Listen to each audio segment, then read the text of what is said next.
que no momento que eu coloquei ela na parede, e eu falei, ou você fica com a sua fé ou fica comigo. Ela virou pra mim e falou assim, pois eu fico com a minha fé.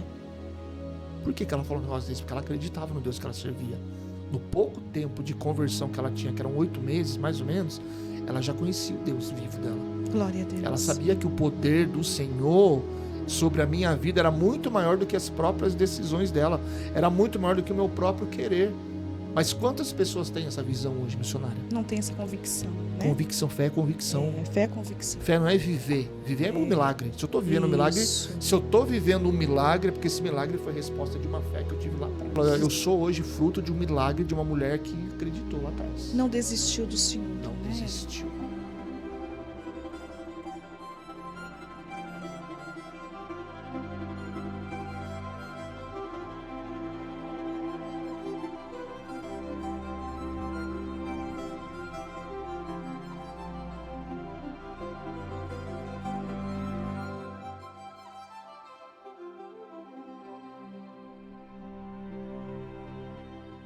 Sejam todos bem-vindos mais uma vez, nós aqui do Resgatando Valores com Zilda Araújo, para levar até vocês mais um testemunho. Nós estamos honradas, estamos felizes, porque o Senhor está aqui. Já sentimos essa presença e nós vamos derramar com muita vontade aquilo que o Senhor fez na vida de uma autoridade espiritual. Um pastor hoje está aqui comigo e vai dividir um pouquinho só daquilo que o Eterno fez na vida dele. Estamos felizes porque através desse canal podemos levar até você uma palavra de conforto, uma palavra de salvação, uma palavra de amor, uma palavra de transformação. Esse Cristo tem esse poder. Se você crer, essa graça que nós estamos sentindo aqui, você também pode sentir aí aonde você estiver.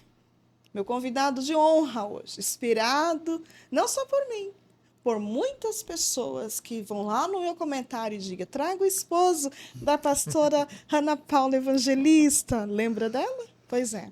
Hoje é o esposo que senta aqui para contar a parte dele. Né? O testemunho dele tem tudo a ver com transformação. Ele foi um homem transformado, regenerado pelo Eterno. E esse Deus, ele é especialista de pegar aquilo que não é e transformar em algo santo. Foi isso que Jesus fez na vida do nosso pastor Ricardo Evangelista, que vai dividir conosco essa história abençoada, essa história maravilhosa. Um pouquinho antes, não fica aí só me vendo, me ouvindo. Se inscreva no canal Resgatando Valores. Dê seu like, comente, compartilhe. Deixa eu saber de onde você está nos vendo. É muito importante para mim. Os nossos testemunhos têm chegado aí no mundo. E eu tenho glorificado de pé a esse eterno Deus, que só Ele faz isso. Nós só obedecemos os comandos. Quem realiza milagre é Ele. E eu estou muito feliz porque eu tenho recebido vários feedback de pessoas que têm sido alcançadas, pessoas que têm sido salvas. Entregue a sua vida a Jesus, através do poder do testemunho, através da palavra de Deus também, que está ali colocada no testemunho. Essa transformação só pode acontecer quando Jesus entra. E quando Jesus entra, Jesus muda cenário, muda a situação, muda caráter, muda as pessoas. Então aí vira um testemunho para contar, para que outras pessoas também sejam tocadas. Eu também preciso agradecer os meus patrocinadores, o Ilma Oliveira, que cuida do meu cabelo, Cacau Garcia e toda a sua equipe de meninas que cuida das minhas unhas, e a revista Outdoor Regional. Não chegou ainda a minha aqui do mês, mas entra no Facebook dele, vai estar na descrição do vídeo, é grátis. Lá você ficará informado de tudo o que está acontecendo em Boituva e região através da revista Outdoor Regional. Vamos ouvir testemunho? Porque eu estou com meu coração assim hoje fervendo de alegria por saber que esse Deus ele faz não só na vida de quem quer, é na vida de quem permite ele fazer. Porque às vezes eu quero, mas eu não permito. Então, quando você quer e deixa, Deus entra e faz. E foi isso que Jesus fez na vida do pastor Ricardo Evangelista, que é esposo da pastora, minha amiga, tá? Ela é minha amiga particular e eu tenho alegria. Vem cá, pastora, me dá um abraço. Lembra dela, gente? O episódio 58 aqui. Essa pérola aqui, olha lá. Mas o Senhor Tudo bem? Hoje vocês vão estar ouvindo o testemunho do meu esposo. Então, fique ligado, seja edificado em nome de Jesus. Glória a Deus. Viu só? Deus abençoe a pastora Ana Paula, minha amiga, que vem hoje. Hoje ela que traz ele para mim. Olha, eu fico muito honrada com isso, né? Eles são pastores presidentes aqui da igreja de Sorocaba. Ele é pai de 3 filhos, do Caio, do Davi e do Benjamin. Um beijo a esses meninos maravilhosos e toda a congregação aí da pastora Ana Paula Evangelista. Pastor Ricardo, eu quero que o senhor é muito bem-vindo aqui. Amém, glória tá? a Deus. A paz do Senhor Jesus. Amém, eu quero que paz. o senhor fique muito à vontade. Tá à vontade, né, pastor? Tô muito Glória a feliz de estar Deus. aqui hoje. Para mim é uma honra, né? Acompanhei a minha esposa aqui tantas vezes e hoje chegou a minha vez. Porque ela Chegou conta meu a parte dia. dela, né? Eu falei, gente, ele precisa contar a parte dele, porque a experiência dela é uma coisa e a visão dele é outra. Vamos ver se ele vai conseguir contar tudo, né? Tantas histórias, tantas experiências que vivemos, né? E Deus tem feito coisas maravilhosas na nossa vida, graças a Deus. Graças a Deus. Está no episódio 58. Ficou curioso? Ficou curiosa? Quer saber o que a pastora Ana Paula revelou? Ela viu 3 anjos, entrou na casa dela. Lindo testemunho dela, gente, assim, foi número 1 no canal. Foi maravilhoso. Entra lá e veja o que Jesus fez na vida da pastora Ana Paula e que agora ele vai confessar a parte dele aqui. Isso é muito lindo, porque a gente não só fala, a gente prova. É verdade. Né, pastor? Então, começando bem aqui, eu quero que o senhor fique muito à vontade para o senhor começar de onde o senhor quiser, por onde o senhor Amém. quiser, trazendo um pouquinho da sua história de vida. Quem é hoje pastor Ricardo Evangelista? Amém, missionária. Glória a Deus. Eu quero já agradecer pelo convite, né? Estou muito feliz de estar aqui, muito honrado.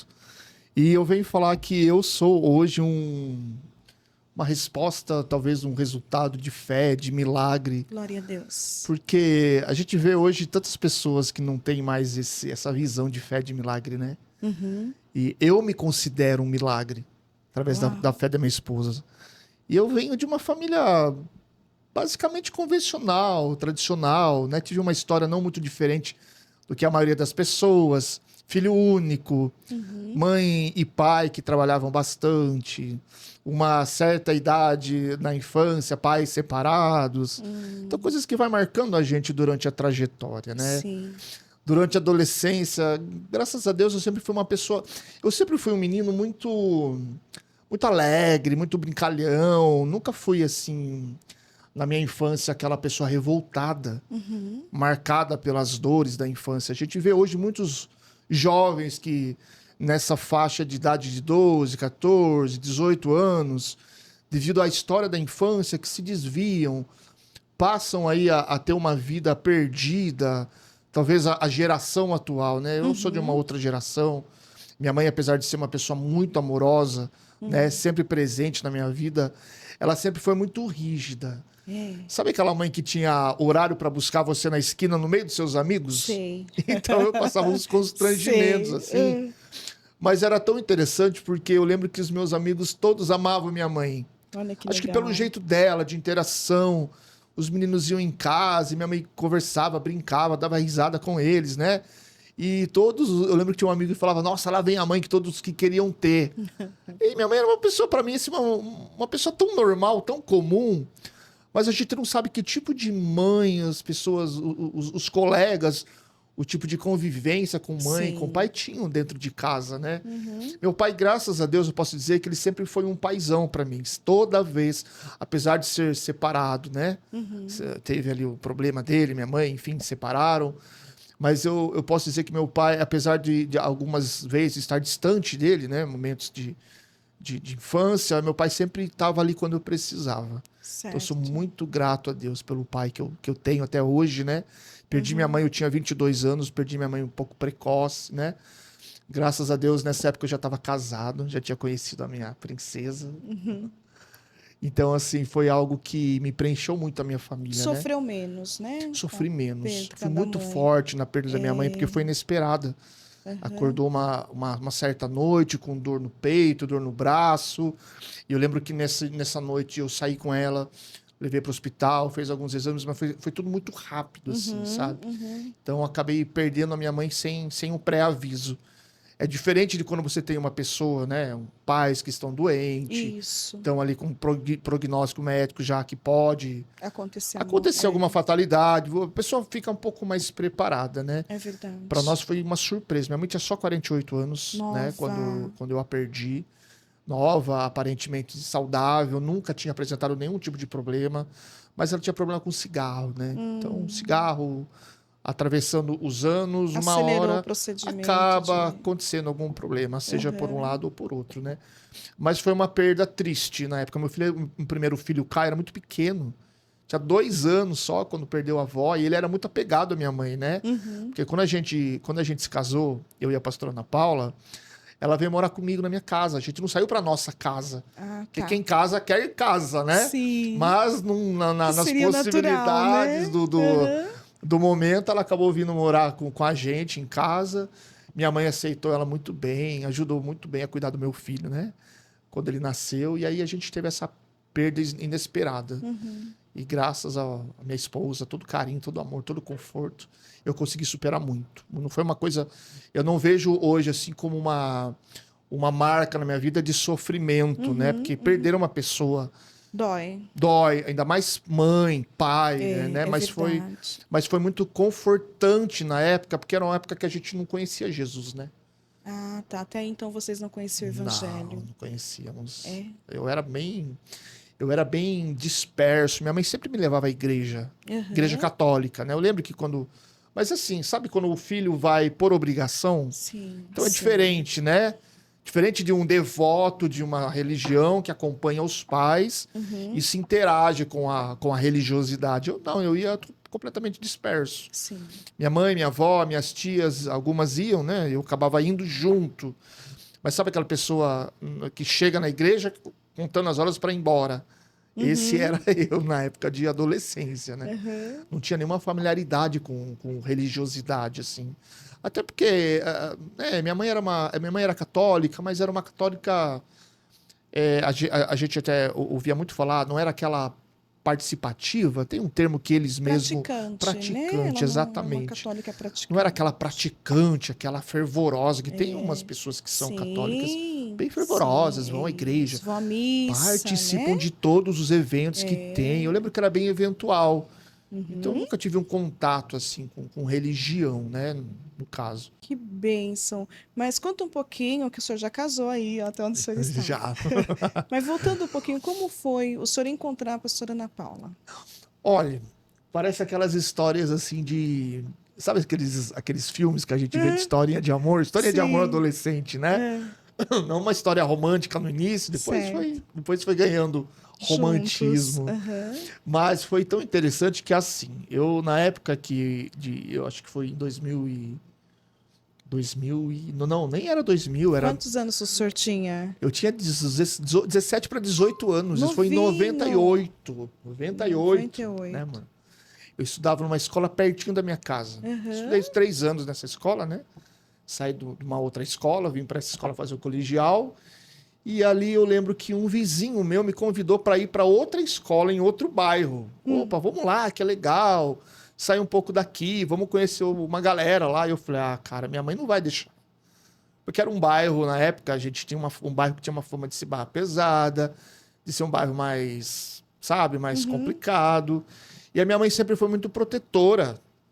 Minha avó me levava à escola até os 14 anos de idade, pra você ter ideia. Minha mãe ia trabalhar e minha avó me levava e ia buscar. E os meus amigos todos vinham sozinhos. E eu tinha que estar indo e voltando com a minha avó, né? E já era motivo de bullying na época, né? Sofria bullying por causa disso aí. Na época não existiam essas leis contra bullying, mas eu sofria lá umas brincadeiras lá.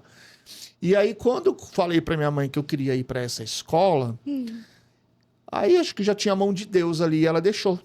Ela até me surpreendi, ela deixou. Porque o meu vizinho era um cara muito bacana, um cara estudioso, era um cara correto, né?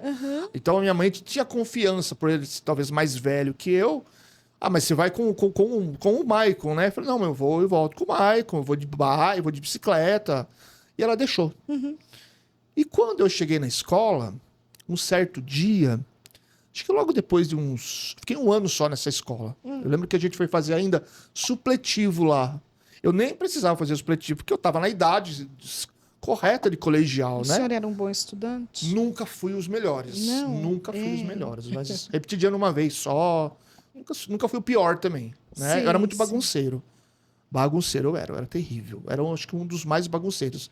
Mas não aquele bagunceiro de causar problemas para a escola. Eu era o engraçadão da sala, né? Uhum. O que contava piada, o que tirava sarro, fazia as professoras rirem.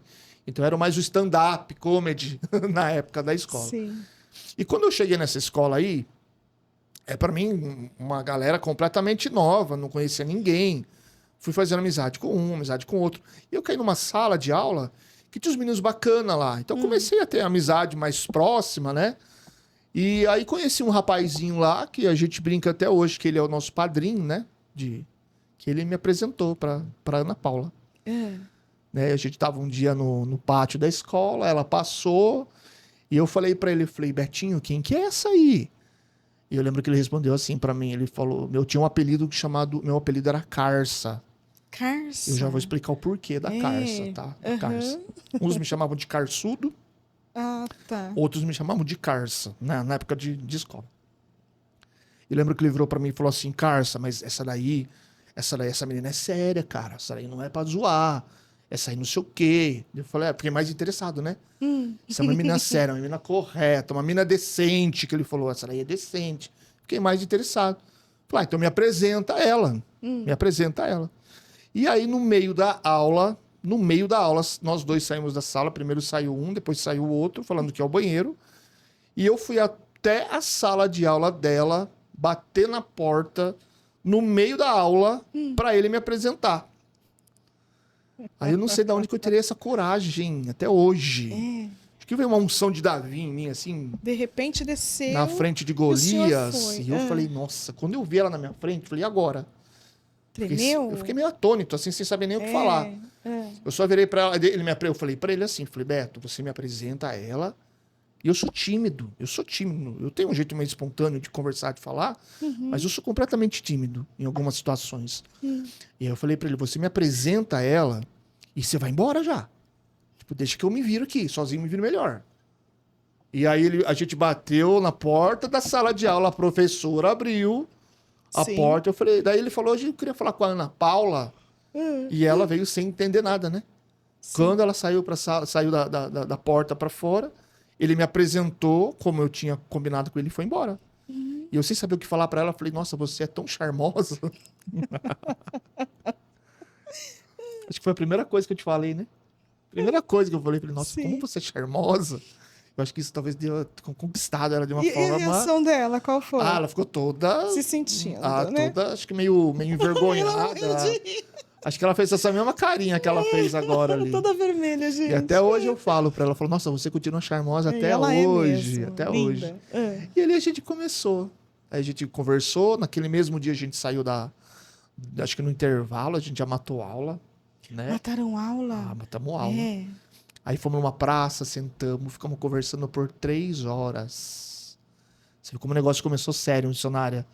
Ficamos 3 horas conversando. Não foi nada de já chegar, já tacar, já beijar. Nada disso. Nem pra passar a mão no braço dela eu não É, conseguia. Ela só- tirava a minha mão. Só conversando. Só conversando e aquela conversa não acabava nunca. E eu queria pegar no braço dela, queria pegar no cabelo dela, queria que alguma coisa acontecesse. E ela não cedia. E ela não deixava nem eu pegar. Ela dava um sorrisinho e tirava a minha mão. Dava um sorrisinho e tirava a minha mão. Até que depois de umas 2 horas e meia de conversa, daí a gente teve o primeiro beijo. E foi aí que começou a nossa história. Aí ficou apaixonado. E eu saí de lá pisando em nuvens. É. Quando chegou em casa, contou pra mãe ou não? Eu não lembro se eu contei pra minha mãe de cara, porque eu não tinha muita conversa assim com a minha mãe sobre essas coisas assim, sabe? Aham. Mas eu contei pro Betinho, que ele ficou daí esperando a gente. Aquele que te apresentou O ela. que apresentou, porque a gente matou essas próximas 2 aulas de aula e o pessoal continuou na escola. Então a gente tinha que voltar no horário do sinal da escola para ela chegar na casa no horário certo. Eu chegar em casa no horário certo e ela também. Então deu tempo de encontrar com o rapaz que nos apresentou e falei para ele: olha, que menina, hein, cara? Ela me deu um beijo que me tirou do chão. E ali tava começando um plano de Deus, né? Pra nossa vida. E vocês deram continuidade. Eu tinha 18 e ela tinha 16 anos. Ela era novinha. Novinha, quando a gente se conheceu. Aí dali a gente começou a ficar, nós nos vimos mais um dia, matamos aula mais outro dia, ficamos juntos, né? Namorando. Até que um dia, um dia da semana qualquer, que eu faltei à escola, fui com a minha mãe e minha avó na casa dos tios na cidade aqui de Votorantim. E quando eu voltei em casa, tinha um bilhete e um envelope. Atrás, assim, sabe quando é colocado embaixo da porta, fica atrás do sofá? Sim. E quando eu achei aquilo lá e abri, achei estranho, fiquei surpreso, né? Nossa, será que é isso? Era uma cartinha e 2 alianças. Que ela te enviou. Praticamente um pedido de namoro via envelope embaixo da porta. E eu achei aquilo a coisa mais romântica do mundo.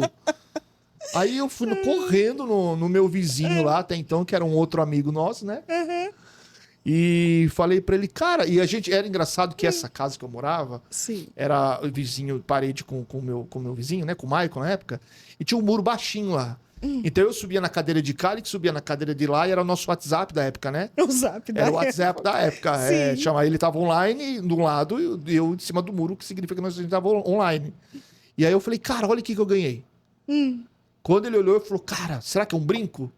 Abre pra ver se é um brinco. Eu falei, não é um brinco. Porque eu usava uns brinquinhos na época, né? Adolescente, né? Usava. É. Tem uns buraquinhos ainda meio escondidos aqui.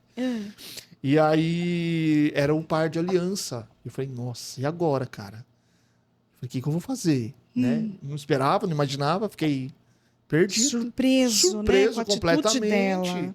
Que partiu dela essa atitude, né? Geralmente. E foi muito rápido. Acho que foi o quê? Uma semana? 2, no máximo. Foi muito rápido. E quando eu voltei pra escola, eu lembro que ela estava completamente preocupada. Eu tô contando com detalhes, hein? Ó, coisas que a gente nem fala sempre, né? E quando começa a falar, começa a lembrar. Eu lembro que a preocupação dela era saber se eu tava com a aliança na mão ou não. Eu lembro que nesse dia tava frio, eu fui de blusa e fiz questão de ficar com a mão pra dentro da blusa, assim, escondendo pra ela não ver. E quando ela chegou lá, a gente se cumprimentou, a gente conversou. Aí que ela foi ver, eu tava com a aliança lá já, na mão. E ela ficou toda feliz. E depois vocês foram oficializar? O senhor foi falar com a mãe dela? Como que foi? Daí a gente, depois um dia ela foi em casa, conheceu minha mãe, aquela coisa, né? Apresentei minha mãe adorou ela o primeiro dia, assim. E os pais dela?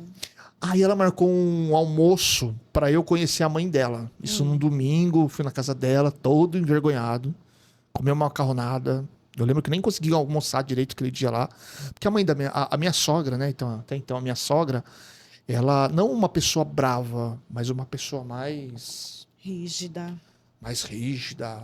mais de fazer perguntas assim, né? Então eu fiquei um pouco tímido. Fiquei um pouco, não oprimido, que oprimido é muito pesado a palavra, mas nesse primeiro contato que eu tive com a minha sogra, eu fiquei meio assustado. Porque minha mãe sempre foi muito liberal, assim, sabe? Porque na época eu gostava de rock, eu tinha banda, eu saía pra tocar, ensaiava, eu andava de bicicleta por Sorocaba inteiro. Então minha mãe não... Ela me ela era protetora, mas não era assim, aquela mãe controladora. Já eu percebi que a minha sogra era aquela pessoa mais controladora. Tanto da parte da minha esposa, né? Quanto a parte do meu cunhado. Só que meu cunhado sempre foi um pouco mais rebelde, né? Mas a minha sogra é mais controladora. Mas a minha sogra gostou de mim porque eu estudava na época. Eu fazia curso de enfermagem. Profissão que a minha sogra já tinha há 20 anos. Então foi uma empatia imediata. Quando ela soube que a minha mãe era da área hospitalar, meu pai, ela lembrou do meu pai, trabalhou com meu pai na Santa Casa. Aí eu falei que eu também estudava, que eu estava me formando como técnico de enfermagem. Minha sogra me amou. Foi amor primeiro... Não foi a primeira vista, né? Foi amor a primeira conversa. Aí, de lá pra frente, graças a Deus, foi só alegria. Aí comecei a frequentar a casa dela, almoçava com a sogra, ela ia em casa. Até que um dia nossas mães se conheceram na sua casa, se não me engano, né? E dali pra frente, graças a Deus, foi tudo bem. Aí conheci o pai dela. Conheci o pai dela muito bom também, me aceitou super bem. Eu lembro que uma vez ela me levou na casa dos parentes dela, dos tios dela, né? Um bairro em Sorocaba.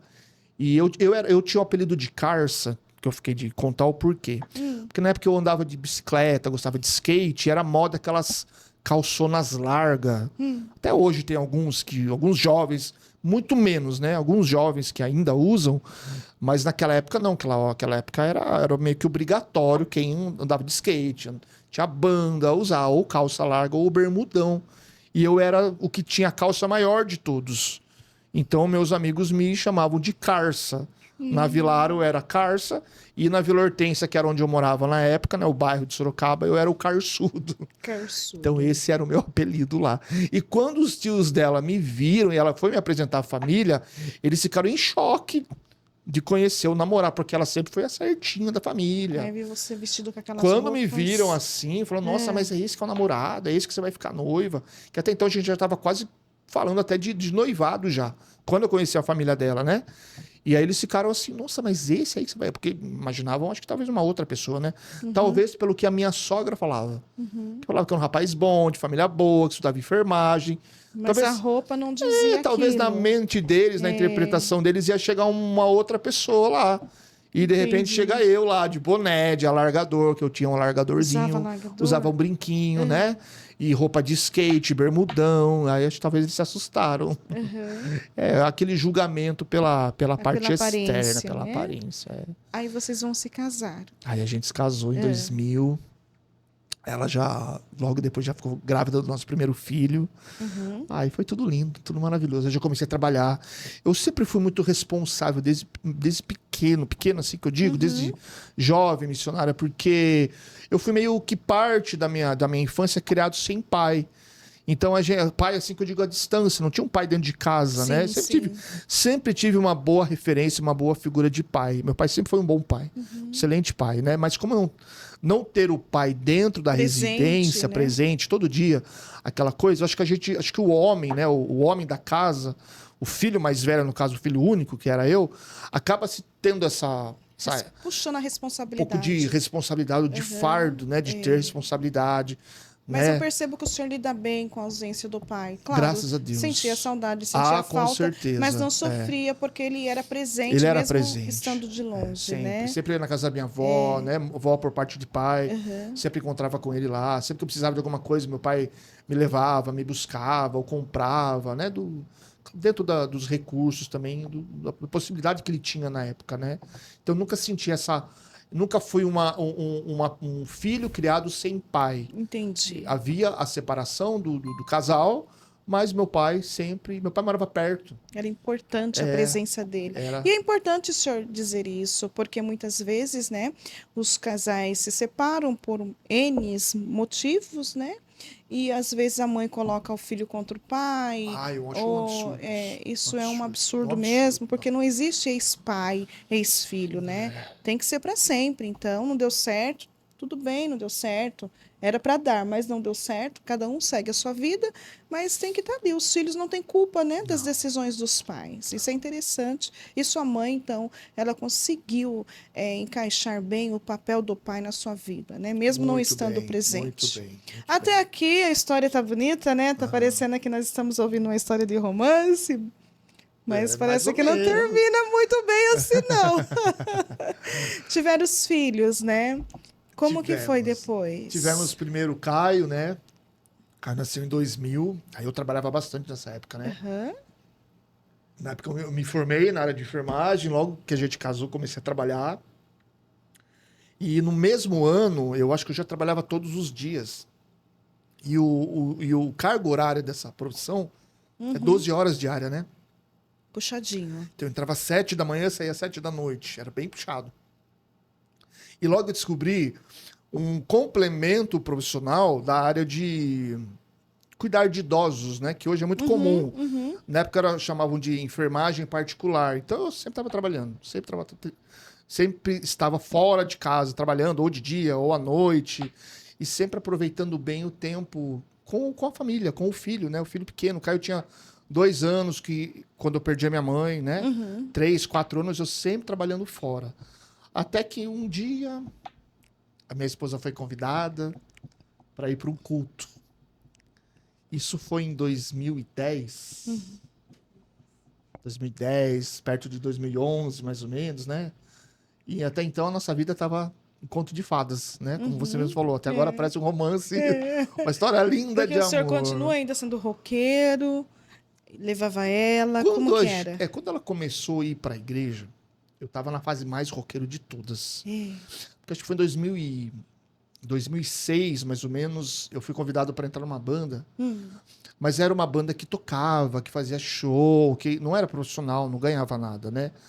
Mas tinha aquela intensividade de ensaio, de show, Aquele compromisso de eventos, compromisso. E eu gostava, era uma coisa que eu fazia por hobby. Eu gostava, eu movimentava, eu fazia amizade com o pessoal. Então eu conhecia integrantes de outras bandas e me levavam, nos convidavam, né? E nessa etapa onde a banda estava mais firme, creio eu, foi onde ela recebeu um convite de ir para a igreja a primeira vez.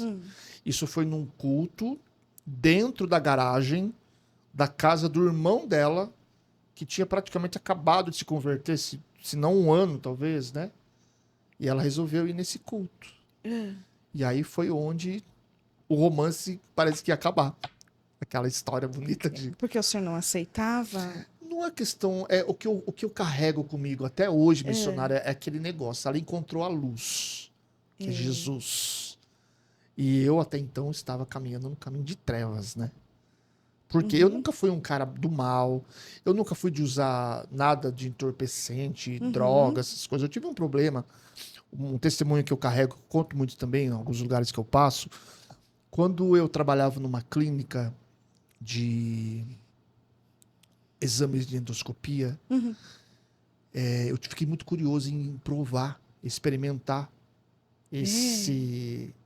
essa dosagem de medicação que faz para dormir, né? E eu lembro que quando uma vez ou outra sobrou medicação, que sobrava a gente tinha que jogar fora. Eu comecei a guardar. Guardei uma vez, provei, guardei outra, provei em casa. E eu tava vendo que eu tava começando a ficar não dependente daquilo, talvez demorasse um pouco mais, mas com vontade de continuar usando aquilo. E eu comecei a ficar pensando, de repente, que me tornar um dependente químico daquilo, né? Nunca fui me envolver com droga pesada, cocaína, maconha, mesmo sendo integrante numa banda de rock, vamos dizer, né? Porque tudo leva, Tudo né? leva. E pra esse entender que lado. roqueiro é muito louco. Eu gostava de beber, mas eu bebia... Eu nunca gostei de cerveja. Nunca gostei. Nunca fui apegado a tomar cerveja. Sim. Então, quando a gente ia tocar, e aconteceu... Eu tinha um programa também que a gente apresentava pela Web TV, e eu apresentava bandas de rock nesse programa, né? Até interessante essa parte aí. Então, toda vez que eu queria ficar altinho para poder apresentar o programa ou para tocar, eu já tomava alguma dose de alguma bebida forte, era só para me soltar. Que eu, como eu disse, eu sou meio tímido, né? Sou meio tímido. Não parece? Quem convive comigo não acredita, não mas parece. eu sou bastante tímido. E eu tomava uma dose enquanto meus amigos estavam bebendo um monte de cerveja e misturava com não sei o quê, eu não tomava uma dose de alguma coisa forte para me destravar e era só o que eu tomava. E os meus amigos usavam algumas outras coisinhas ali, ao tempo que a gente estava junto, eu nunca tive curiosidade de provar. Um baseadinho aqui, um baseadinho ali, de vez em quando, mas nunca me apeguei a nada. Não era vício. Não era vício, não era vício. Mas e o medicamento? O senhor começou a usar esses medicamentos? Comecei a usar, usei umas 3 vezes. Porque depois a clínica passou por uma reforma e eu acabei ficando afastado por um período, até retornar esse período de reforma. E acabou que eu não voltei mais, não me contrataram Deus, mais. Né? E hoje eu vejo como um livramento de Deus. Porque mesmo sendo um medicamento, é uma droga. Com certeza. Porque a pessoa fica viciada com aquele medicamento, porque leva a pessoa, né, a ficar em estresse ali. Com certeza, com certeza. E a dependência que podia me levar a várias coisas, né? Perder o meu certificado de enfermagem que eu tinha na época. Perdeu o emprego. Se alguém descobrisse, complicadíssimo. Né, que o senhor estava guardando. Não estava roubando, de certo modo. Por quê? Porque eram sobras que iam para o lixo, né? A ordem que eu tinha, o que sobrou, não tem como reutilizar no próximo dia de exame, então pode jogar. E eu acabava guardando, levava em casa eu acabei aqui experimentando. Foram umas 2 ou 3 vezes, assim, mas eu lembro que podia ter me levado a algo pior. Não deu tempo de viciar. Glória a Deus. Graças Glória a Deus. Eu lembro que quando eu saí dessa clínica, que eu fiquei afastado por um tempo, eu até chamei uma colega minha que trabalhava lá. Falei, olha, será que você não consegue para mim Ou seja, já era o vício querendo me pegar. Querendo pegar. E ela não tinha acesso, porque não conseguia, graças a Deus. Uhum. Então acabei me afastando completamente disso. Ok. E é um testemunho que eu levo até para dentro do CDP. Às vezes eu conto para eles lá. Importante, por quê? Porque a gente lida, dentro de uma penitenciária onde a gente faz trabalho, a gente lida com, acho que 80% de usuário lá dentro. Uhum. E usuários que são dependentes. O senhor faz trabalho dentro das penitenciárias? A gente faz aqui na Aparecidinha do CDP de Sorocaba.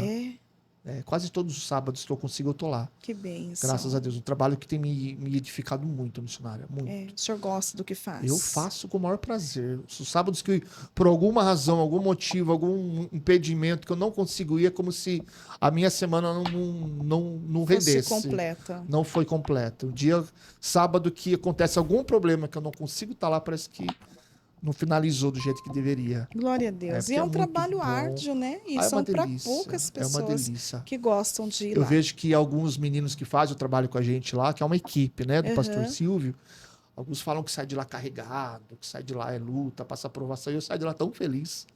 Parece que eu saio assim, nossa, parece que eu saio de um evento, assim, porque é muito bom, muito bom.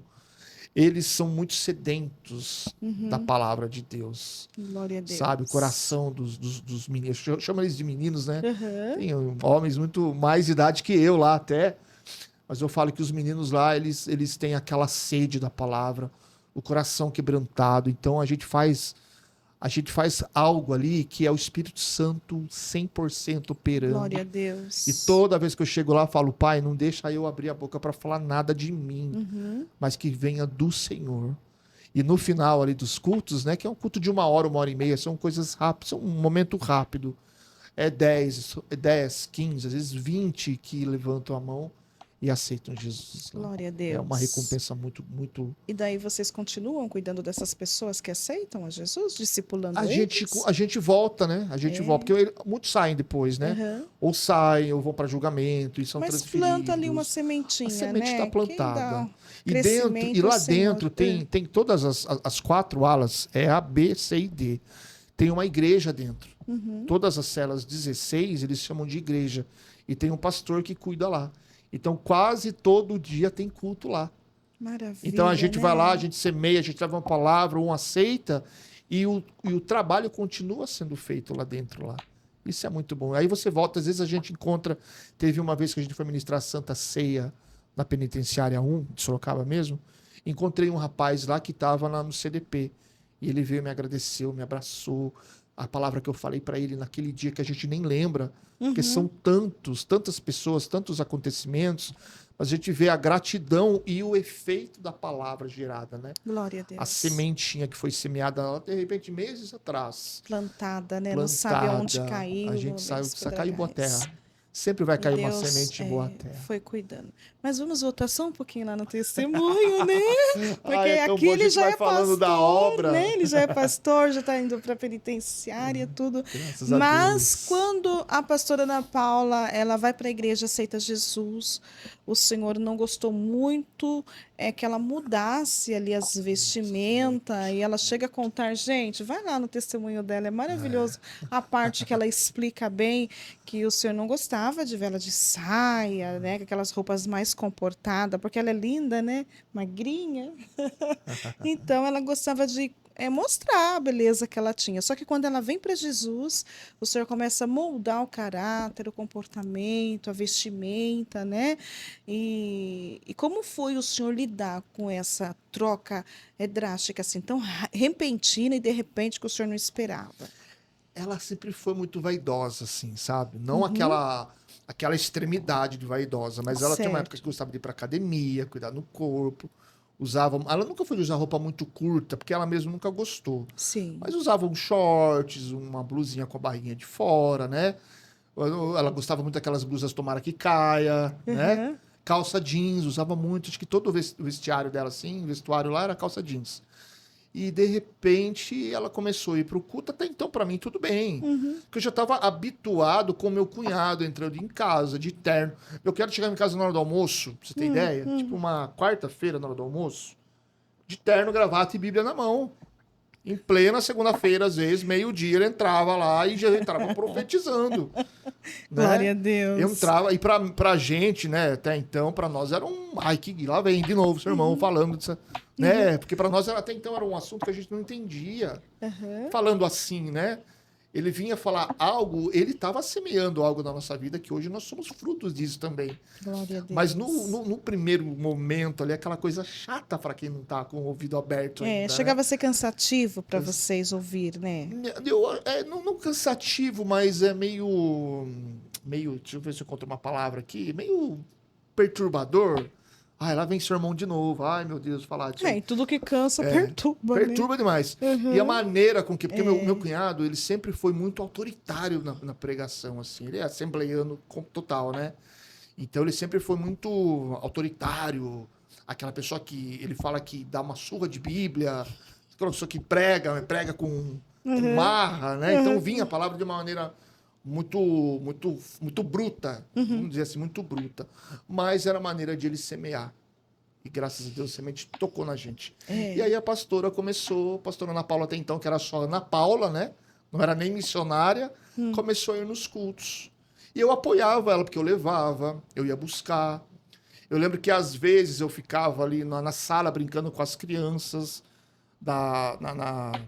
ela na garagem, né, o culto rolando na garagem, e eu com as crianças ali, tinha os meus sobrinhos pequenos, né, na época, né, meu filho pequeno, ficava com eles brincando na sala, ali fazendo uma escolinha bíblica, sem ter Bíblia, né, ficou tomando conta deles lá, mas chegou uma hora que eu comecei a ficar incomodado, que ela começou a ir de segunda a segunda-feira nos cultos, ou era culto, ou era igreja, ou era culto no lar.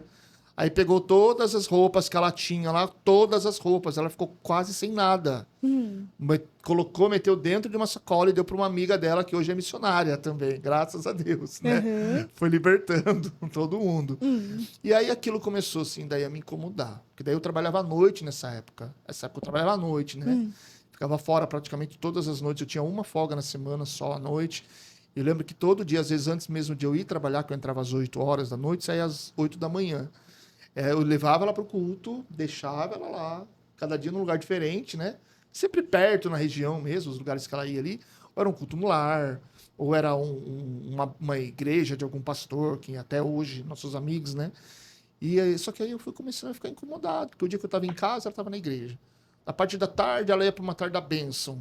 Daí, no outro dia, ela já ia para uma oração, não sei, na casa não sei de quem. E eu não acompanhava ela. Então, ela ia ou com o irmão dela, né, em um grupo do pessoal que estava frequentando na época, ou ia com algumas irmãs que ela foi conhecendo lá. E a transformação dela foi muito radical, assim. Que a gente vê hoje muitas pessoas que vão para a igreja e demoram um tempão, assim, até começar a mudar as vestes. Muitos nem mudam, né? E ela não, ela foi tudo muito rápido. Quando eu vi, já estava usando um vestido, vestindo saia. E eu olhava aquilo e falava, nossa, mas cadê toda aquela vaidade que tinha? Cadê aquela mulher que eu tinha? Eu lembro que uma vez eu cheguei, acho que eu nunca nem falei isso para ela, vai ser a primeira mão hoje. Cheguei até a comentar com meu pai. Falei, nossa, pai, não aguento mais a Paula, mudou completamente, usa outra roupa diferente, tal, não sei o quê. Sabe, já o diabo soprando até aquela voz de separação, que eu tinha perdido minha mulher, não era mais a minha mulher. Porque até então eu era cego, surdo, e coração de pedra, né, missionária? Nessa época, não conhecia Cristo. Então começou a ter aquele atrito. Eu lembro que meu cunhado, às vezes ele ia em casa e eu tava lá, barbudão, que tinha uma barbona assim, né? Uns 3 dedos, assim. Tinha largador na orelha, usava camisa preta. Eu lembro que eu tinha umas fivelas de cinto que tinha 2 revólveres, assim. Ou era uma caveira, Meu sabe? Deus. As bermudas sempre ou era preta, ou era camuflada. Quando eu ia trabalhar arrumadinho, né? Eu tava de branco, todo branco. Eu tinha um lado bom e um lado sombrio, né? Quando eu era profissional. Quando eu tava no meu momento de rock, de banda lá, quem me via na rua não me reconhecia. Era engraçado que às vezes eu encontrava os amigos meus, alguns amigos assim, de hospital, me encontravam no banco, na rua, assim, depois chegava no hospital e falava, nossa, eu vi o Ricardo lá, cara, não reconheci ele. Que eu usava as calças, as vestes de roqueiro, né? E aí eu fui ficando muito incomodado com ela. Daí já começou a ter uma visão diferente, uma maneira de falar diferente, começava a orar em casa, né? Não deixava eu trazer vinho mais para dentro de casa. Eu não gostava de cerveja, Mas sempre tinha uma garrafa de vinho, até antes. Ela não deixava o senhor trazer? Ela já começou a proibir É. de trazer vinho em casa, né? Então foi assim, foi cortando e eu fui ficando incomodado, porque até então tava tudo bem, tudo certo. Ela aceitando as coisas que eu gostava, as coisas que eu fazia, as coisas que eu vivia. Aí eu tinha bandas que eu gostava que ela já não queria que eu colocasse mais. Então foi criando-se um ambiente onde já havia a luz da parte dela e eu carregava as trevas ainda, né? Quando ela orava dentro de casa, o senhor se incomodava? Não, quando ela orava, não. É, Quando ela orava, não. Geralmente ela orava de madrugada, até hoje. Então eu nunca estava ali presente. E como eu passava praticamente todas as noites fora de casa, Quase não via, eu né? não tinha esse contato com ela orando dentro de casa, né? O que me incomodava é o quê? Todo dia estar na igreja, até de eu chegar e eu insinuar. Você vai lá, os irmãozinhos ficam lá olhando para você, mexendo, pensa que eu sou bobo, pensa que eu não sabe, aquela acusação, né? É, porque quase não parava em casa, então o senhor já imaginava um monte de com coisa. certeza. Isso é o diabo. Mas ela já estava buscando Ela a já estava Deus buscando para te Deus, libertar, buscando a né? Deus. E ali era a transformação que ela estava buscando no marido, né? Aham. E eu não tinha ideia do que... Teve um dia que ela conta que foi o batismo dela, que ela esperou tanto, e o senhor não foi no batismo Não fui, dela. cheguei no batismo, já tinha passado, né? Do horário. Eu lembro que eu fui levar meu filho à casa do meu pai, eu não lembro nem aonde que eu passei, que eu fui, que eu tava fazendo. Alguma coisa com banda. Que eu lembro que eu peguei o Caio, deixei na casa do meu pai, que era perto, né? Meu pai morava no centro. Quando eu cheguei na sede da igreja, ela já tinha batizado, nem deu tempo de eu ver. E eu lembro que até ceia eu tomei nesse dia, porque eu não sabia, né? O senhor tomou ceia? Tomei sem saber. Cheguei lá, o cara chegou, né? Chegou um rapaz lá, me deu um pãozinho e um suquinho, eu tomei. Porque pra mim era como normal. se fosse outra Não igreja. chega a ser pecado porque não tinha consciência, Não tinha nenhum né? conhecimento, não tinha nenhuma E o dia que o consciência senhor disso. quebrou o ventilador no chão? Ai, começou a ter aqueles Pra não quebrar nela, como atritos foi? em casa. A gente começou a ter muita briga por conta disso, né? Pelas acusações que eu fazia sobre ela, que ela ia na igreja. Eu falava, chegava até a falar, viu, pega a sua cama então e vai morar na igreja, vai dormir na O senhor igreja. falava assim pra Falava. ela? Fiquei muito incomodado uma época, muito. Com a mudança de roupa repentina, da noite pro dia.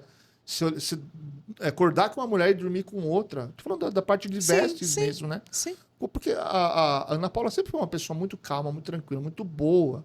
Sempre foi meio bravinha, assim, até hoje um pouco bravinha, né?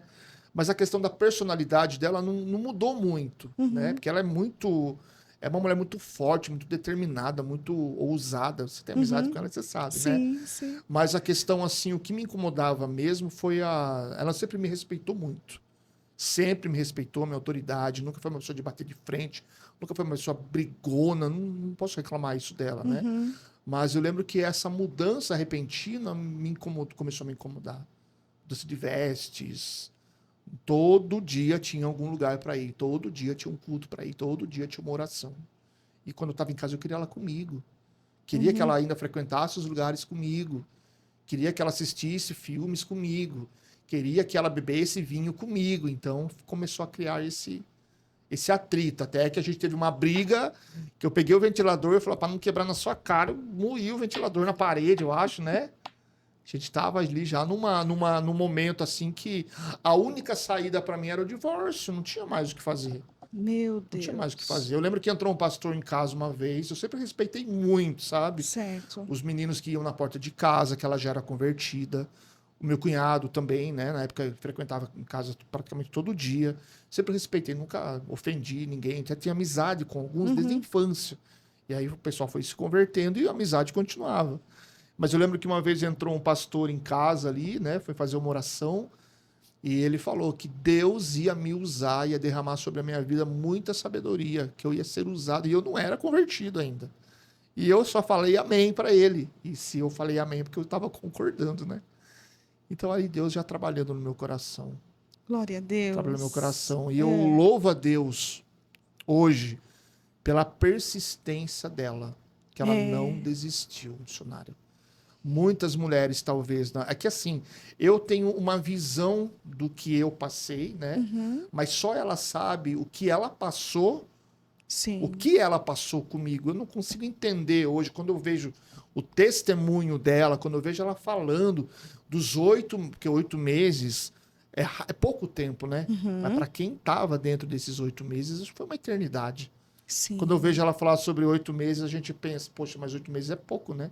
Tem mulheres que estão buscando pelo marido aí há anos, há décadas, às vezes, e o marido tá lá, no mesmo jeito, na mesma situação. Mas só ela sabe o que ela enfrentou nesses 8 meses, né? O que ela viveu. Tem coisas que ela fala pra mim, que passou comigo, que eu não consigo lembrar. Às vezes ela conta situações assim, nossa, lembra que uma vez, tal, ou vendo mesmo o testemunho dela, Sim, né, quando sim. foi gravado aqui, ela conta coisas que eu não consigo me lembrar daquilo. Que a gente sabe que o diabo estava me influenciando de alguma forma. Tava né? cego, né? Não Completamente conseguia, cego, completamente conseguia surdo, enxergar não tinha isso. a consciência do que estava acontecendo no momento, a ponto que eu cheguei a pedir divórcio para ela. Numa briga que a gente teve, eu falei para ela que amanhã eu vou sair do trabalho, vou na defensoria, eu nem lembro o que foi que eu falei direito para ela, e eu ia pedir, eu tava já decidido a pedir o divórcio. E não era por conta de outra mulher, não era por conta da minha vida particular em si, o que ela estava buscando naquela época, né? As frequências à igreja, os cultos que ela ia, os cultos nos lares, o grupo de oração que ela frequentava, não atrapalhava nada a minha vida. Podíamos estar vivendo assim até hoje, mas alguma coisa ali estava influenciando já para que eu e ela Se distanciasse. se distanciasse. Alguma coisa, alguma força maligna, né? O inimigo já estava se levantando. E ali. ela já estava sentindo isso. Ela já estava sentindo. E ela parte para a oração, para o monte, né? Ela vai para o monte buscar. Ela não desistiu. Por isso que a gente vê hoje muitas mulheres passando por situações parecidas e nesse momento baixa a guarda, desiste de lutar. Joga a bandeira branca, joga a toalha. E não, é momento quanto mais o inimigo se levantar. É um contra-ataque, né? É um contra-ataque, mais você tem que lutar, mais você tem que buscar. Eu lembro que ela tomou a decisão de deixar eu ir embora, se fosse necessário. Ela abria mão do casamento, se fosse necessário, mas ela ia ficar com Jesus. Glória a Deus. Eu lembro que eu fiz até uma pergunta. Eu falei para ela uma vez se ela tinha que escolher entre Jesus, não sei se foi Jesus, foi a religião ou a igreja, ou que ela tinha, eu coloquei ela na parede. O senhor colocou? Ou você fica comigo, ou você fica com a sua igreja, com suas coisas aí. E a decisão dela foi buscar o Senhor. Glória a Deus. Que mulher que tem coragem de fazer isso, né? No momento muito poucas. Difícil, ela tem que ter. Buscar o Senhor e buscar com fé. Porque o cenário, as circunstâncias na época missionária, era divórcio na certa. Era divórcio. Não tinha. Eu estava completamente decidido. Eu lembro que eu tinha falado com a minha prima, que minha prima é advogada, né? Conversei com ela, ela me orientou o que tinha que fazer na época, ela nem lembro. Mas a minha decisão era divorciar. Mas pastor, por quê? Não sei dizer o porquê, porque alguma coisa estava me incomodando. E não era ela me incomodando, mas alguma coisa espiritual ali, né? Sim. Tentando me levar para o divórcio. Porque o inimigo ele não é onipotente, ele não sabe o que vai acontecer, mas ele, pelo que está acontecendo, ele pode imaginar, ele deduz. Então já estava criando-se ali uma atmosfera de planejamento, alguma ferramenta ele já estava forjando para querer acabar com o nosso casamento, que ele imaginava que Deus ia fazer. Ele não imaginava. O senhor acha que muitos divórcios que acontecem hoje, devido a esse pensamento, não tem um motivo para o divórcio, mas quer se divorciar, achando que o divórcio é o melhor caminho a seguir? Olha, missionária, eu acredito que pessoas que passam hoje pelo que nós passamos, né, com essa possibilidade alternativa de divorciar e se divorciam, é justamente porque o lado que precisava buscar o Senhor mesmo desiste. Desiste de buscar, porque muitas pessoas sofrem muitas coisas, né? A gente hoje, como pastores, a gente faz parte de histórias de famílias, né, de casais com problemas seríssimos. E a gente vê o quanto a mulher é afetada pelo marido que está fora da presença. Tem umas que não tem força para aguentar. Não tem força ou acabam desistindo. Desistindo, que eu digo assim, é abrir mão. Seja feita a sua vontade, pai, porque eu não sei mais o que fazer, não tenho mais o que fazer, não tenho mais recursos. E desiste da fé, não da fé na palavra em si. Mas aquela fé que vai fazer o poder de Deus mover o casamento. Isso não pode acontecer. Como funciona essa fé que move o casamento, pastor? Eu acredito que o Senhor ele age na nossa vida através da fé. Segundo o Hebreus 11, capítulo 11, verso 1. Que a fé é a convicção daquilo que eu não vejo, mas eu espero. Glória a Deus. É algo que eu tenho certeza que o Senhor vai fazer. Isso para mim é fé. Mas a fé sem ação é morta. Então não adianta a pessoa ter fé que o Senhor vai mexer, vai mudar, vai fazer. Mas se ela não tomar as ações necessárias, missionária, eu acredito que o Senhor fica impossibilitado de Não tem agir. retorno. Não tem retorno. Se eu não tenho uma ação, como é que eu vou esperar uma reação? Não existe. Porque toda vez que eu levanto de uma oração, eu preciso agir. Isso. Segundo a minha oração, Senhor, me dá força.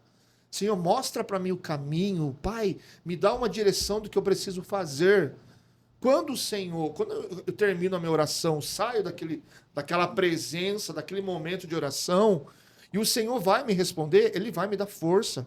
Ele vai me dar um caminho. Ele vai colocar pessoas na minha frente, no meu convívio, que vão me direcionar a tomar certas ações para que Ele possa operar. Sim. Porque a fé e a ação ela é conjunta. E a Bíblia diz que sem fé eu não consigo agradar o Senhor. Agora, basta eu ter fé e não ter ações? Como é que o Senhor vai reagir se eu não tenho ação? Se a gente não sai de Sorocaba e vem para cá hoje, como que ia acontecer Não ia essa acontecer. conversa, esse podcast? Preciso sair do meu ponto e ir para onde eu tenho que ir. Eu preciso tomar ações.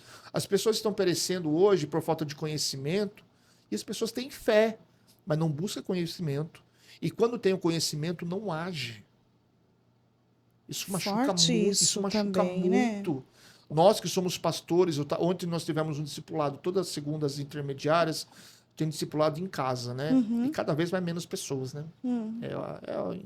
É o fim dos tempos. A Bíblia diz que naqueles dias o amor de muitos esfriariam, né? Então é mais gostoso ficar em casa, ver uma série, comer pipoca, ver Netflix, assistir uma bobagem lá do que estar dentro Buscar conhecimento. de um ambiente de crescimento, porque é crescer na graça e crescer no conhecimento, né? E eu falei para o pessoal que estava comigo ontem lá que cada um de nós temos uma habilidade, temos um dom, um talento que o próprio Deus colocou. Por quê? Para que sintamos prazer em fazer a obra. Sim. A obra do Senhor não pode ser uma coisa voluntária apenas. Não pode ser uma coisa obrigatória. Não, eu estou aqui porque eu estou escalado. Eu estou aqui por obrigação. O Senhor faz questão que a gente tenha prazer em fazer. Porque como que eu vou fazer uma coisa que eu não sinto prazer? E como que eu vou sentir amor se eu não sinto prazer? Nós estávamos lendo ontem um versículo, de cabeça eu não vou lembrar, 1 Pedro, não vou lembrar agora a referência, que fala que o Senhor nos deu talento. O Senhor nos dá habilidade. Cada um de nós recebemos do Senhor um dom especial para que possamos contribuir com a obra dele. Mas as pessoas estão com a fé abalada por causa de consequências. Porque os olhos naturais estão mais abertos, missionário, do que os olhos espirituais. Os ouvidos naturais, eles estão muito mais atentos do que os ouvidos espirituais. Ou seja, a gente é muito mais propício a ouvir a voz de alguém de fora do que a ouvir a própria voz de Deus. É muito mais fácil eu estar observando a situação, o cenário, né? E ficar preso naquilo, achando que é só aquilo, e esquecer que por trás de uma situação, de um cenário, existe um Deus que pode todas as coisas. Eu sou prova disso. Glória Eu sou a Deus. prova de um marido que estava à beira de um divórcio. E eu até uma coisa que eu estava pensando essa semana, eu não posso esquecer de falar isso lá para a missionária. Às vezes eu estou na rua, eu faço muito trabalho, faço pouco trabalho fora de casa, né? Hoje meu trabalho é 100% celular, internet, trabalho de casa. Às vezes a gente sai fazer alguma coisa, né? Tanto profissional, coisas do cotidiano. E às vezes eu vejo uns camaradas andando por aí e eu fico pensando, será que se não fosse a oração da minha esposa, a fé dela de buscar por mim, crer que meu marido vai ser transformado, porque não é só crer, determinar também. Será que eu não estava perambulando por aí igual esse aí? Sabe? Bonezão, bermudão. Se ela tivesse desistido. Se ela tivesse desistido. Se ela tivesse aceitado o divórcio, né? Desistido Porque de mim, desistido do casamento, desistido de tudo. O que será que tinha acontecido na minha vida? Porque hoje eu sou fruto do quê? Claro que Deus tinha um plano. Sim. A gente tem que estar debaixo do plano de Deus para que as coisas... A gente tem que estar coerente com o Senhor, concordando com o Senhor, para que os planos dele aconteçam. Mas e se ela tivesse desistido? Será que Deus ia fazer um plano na minha vida da mesma forma? Poderia até fazer, mas não dessa forma, mas talvez né? de uma maneira diferente, né? Através da dor, através do Talvez sofrimento. eu separado dela hoje, o divórcio tivesse prosperado lá no ano de 2011, né, 2012 mais ou menos. Talvez eu tivesse me separado dela e encontrado Jesus de uma outra forma, de uma outra maneira, em outro lugar, e Deus continuasse a obra longe dela. Mas só que a persistência, a fé dela, a determinação dela em buscar, porque no momento que eu coloquei ela na parede, e eu falei, ou você fica com a sua fé ou fica comigo. Ela virou para mim e falou assim, pois eu fico com a minha fé. Por que ela falou um negócio desse? Porque ela acreditava no Deus que ela servia. No pouco tempo de conversão que ela tinha, que eram 8 meses, mais ou menos, ela já conhecia o Deus vivo dela. Glória a Deus. Ela sabia que o poder do Senhor sobre a minha vida era muito maior do que as próprias decisões dela. Era muito maior do que o meu próprio querer. Mas quantas pessoas têm essa visão hoje, missionária? Não tem essa convicção, né? Convicção, fé é convicção. Fé é convicção. Fé não é viver. Viver é um milagre. Se eu estou vivendo um milagre, se eu estou vivendo um milagre, é porque esse milagre foi resposta de uma fé que eu tive lá atrás. Exatamente. Hoje nós vivemos um milagre, uma transformação no nosso casamento, na nossa vida pessoal, na nossa vida profissional, na vida dela profissional principalmente. Ela chegou uma vez a ficar em casa sem saber o que ela ia fazer da vida dela, o que vai ser de mim na minha vida profissional.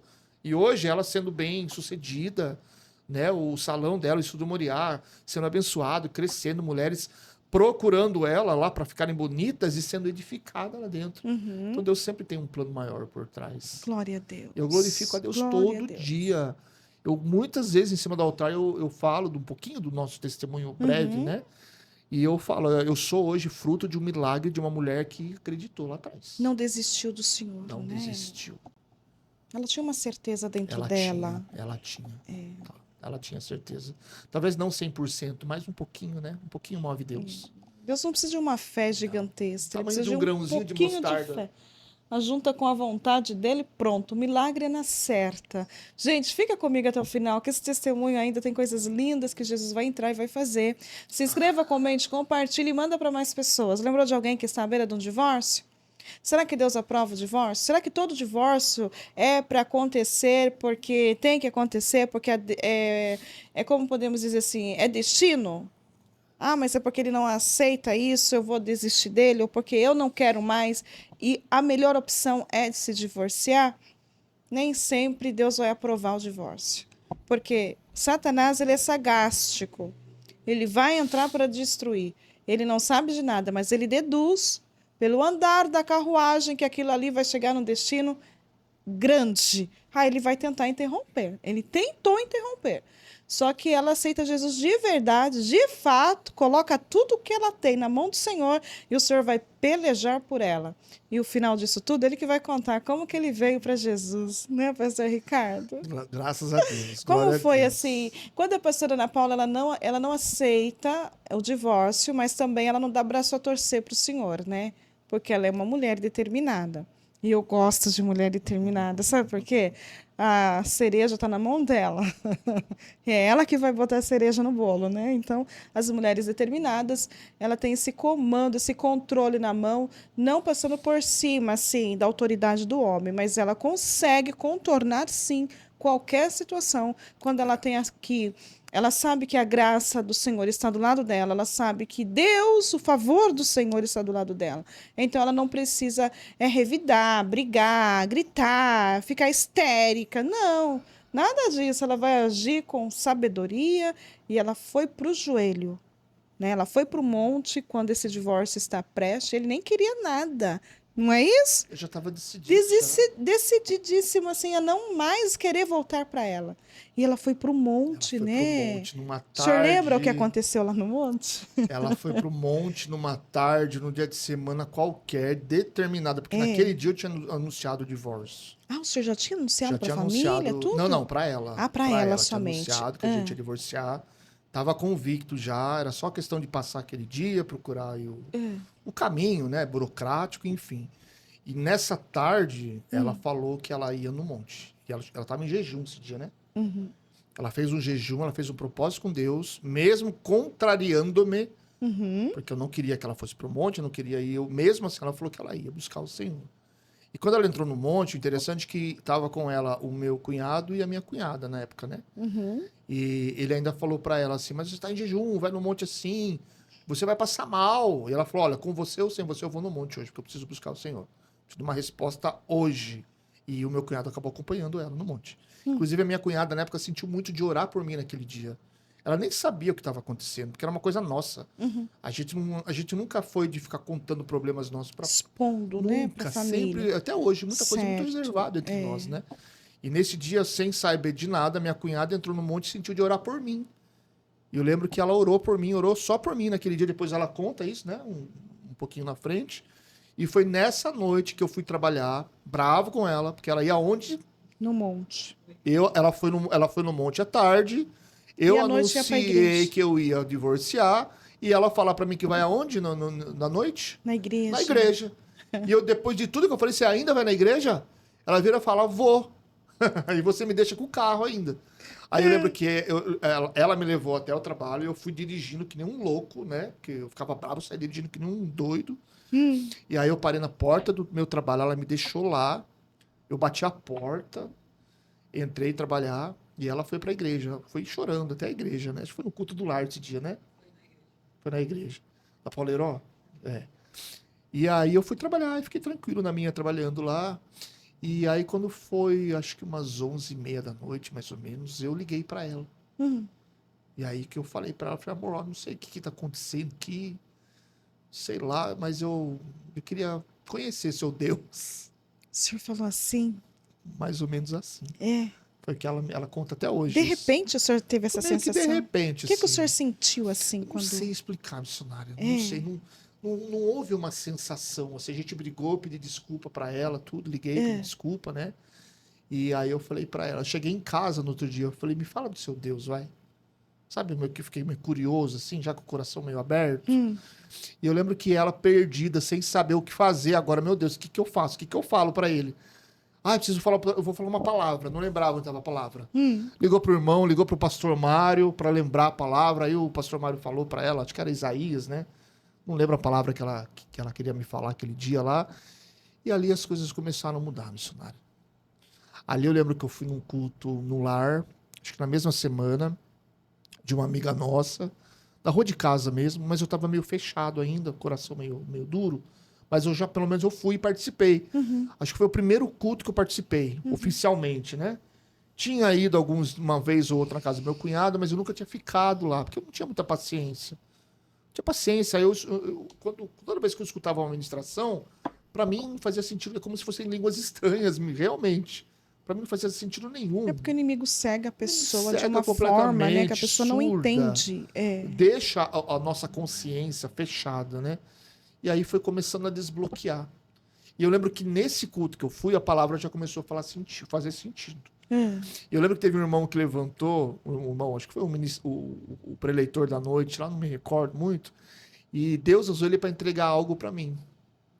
Só que eu saí falando para ela o quê? Falei, isso aí que ele falou para mim serve para qualquer pessoa. Então eu era muito incrédulo, muito cético com as coisas assim, né? Eu lembro que Deus usou um evangelista lá para falar algo comigo. E quando a gente saiu desse culto, eu falei para ela, mas isso aí que ele falou para mim serve para qualquer pessoa. Isso aí para mim não faz sentido. Se ele falasse com a pessoa do meu lado, ia ser lá no mesmo, né?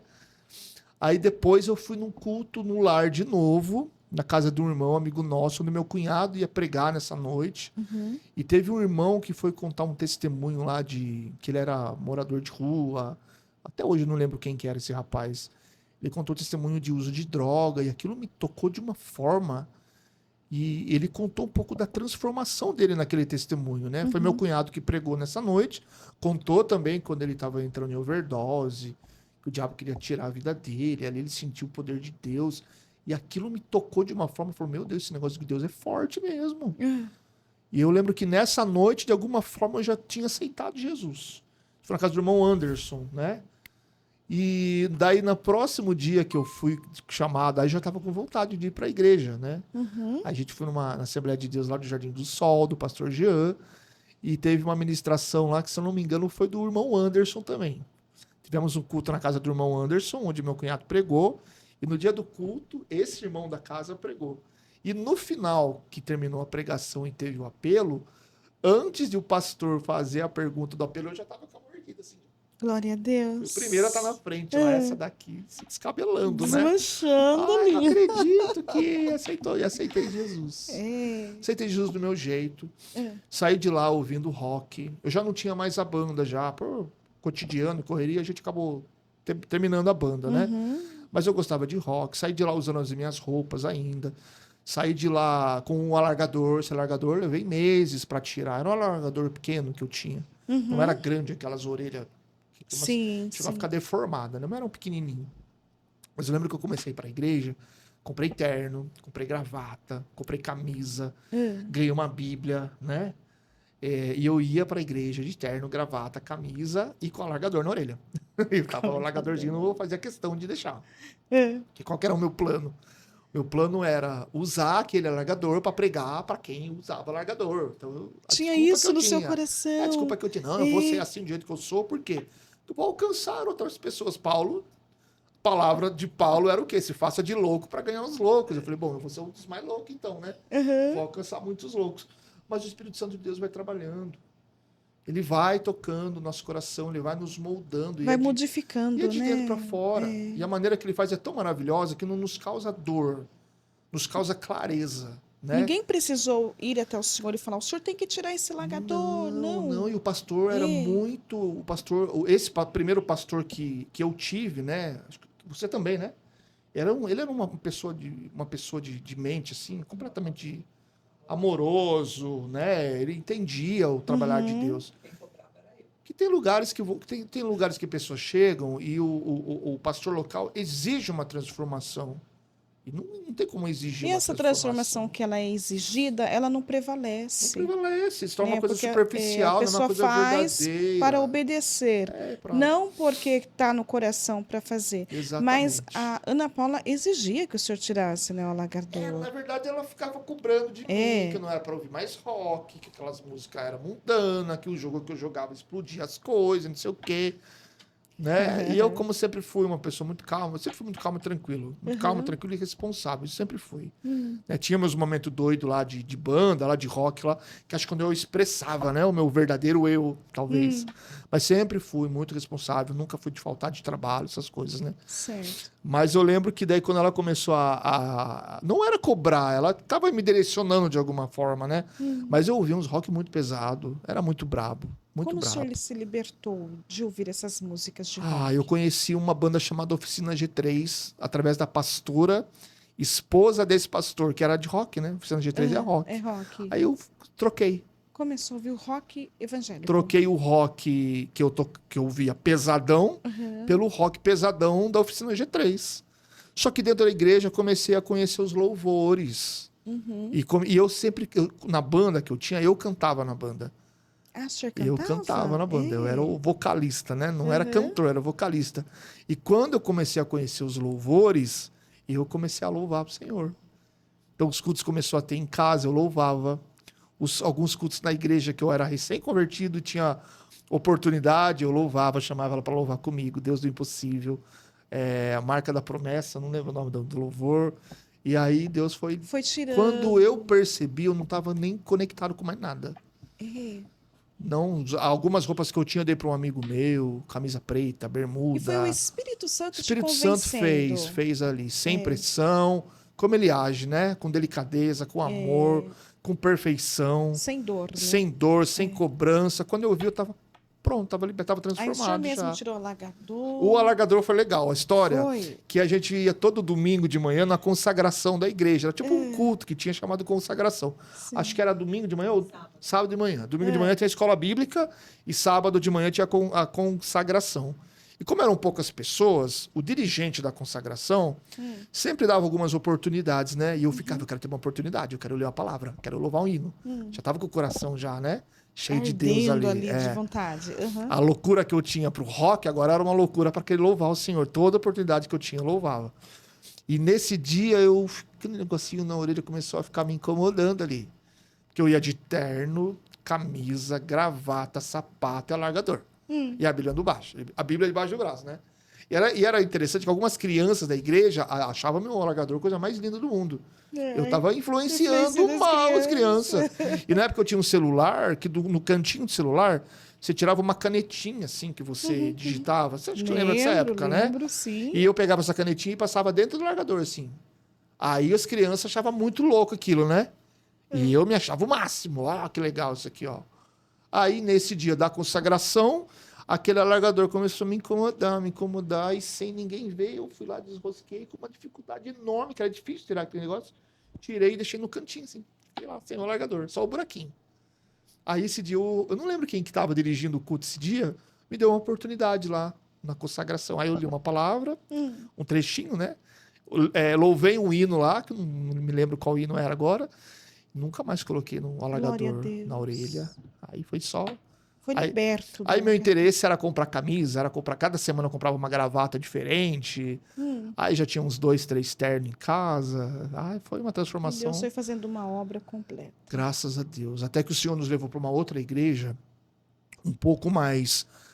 nessa primeira igreja que nós fomos, tinham muitos obreiros lá, né? Então tinham 2 pastores, tinha presbítero, tinha um grupo de evangelistas, os cultos nos lares. Era uma igreja bem equipada. Aí Deus nos levou para uma igreja menor, onde era só o pastor, a mulher dele, que é aquela mulher de pastor, sabe a mulher de pastor que não pastoreia, não faz muita coisa, só a mulher de pastor.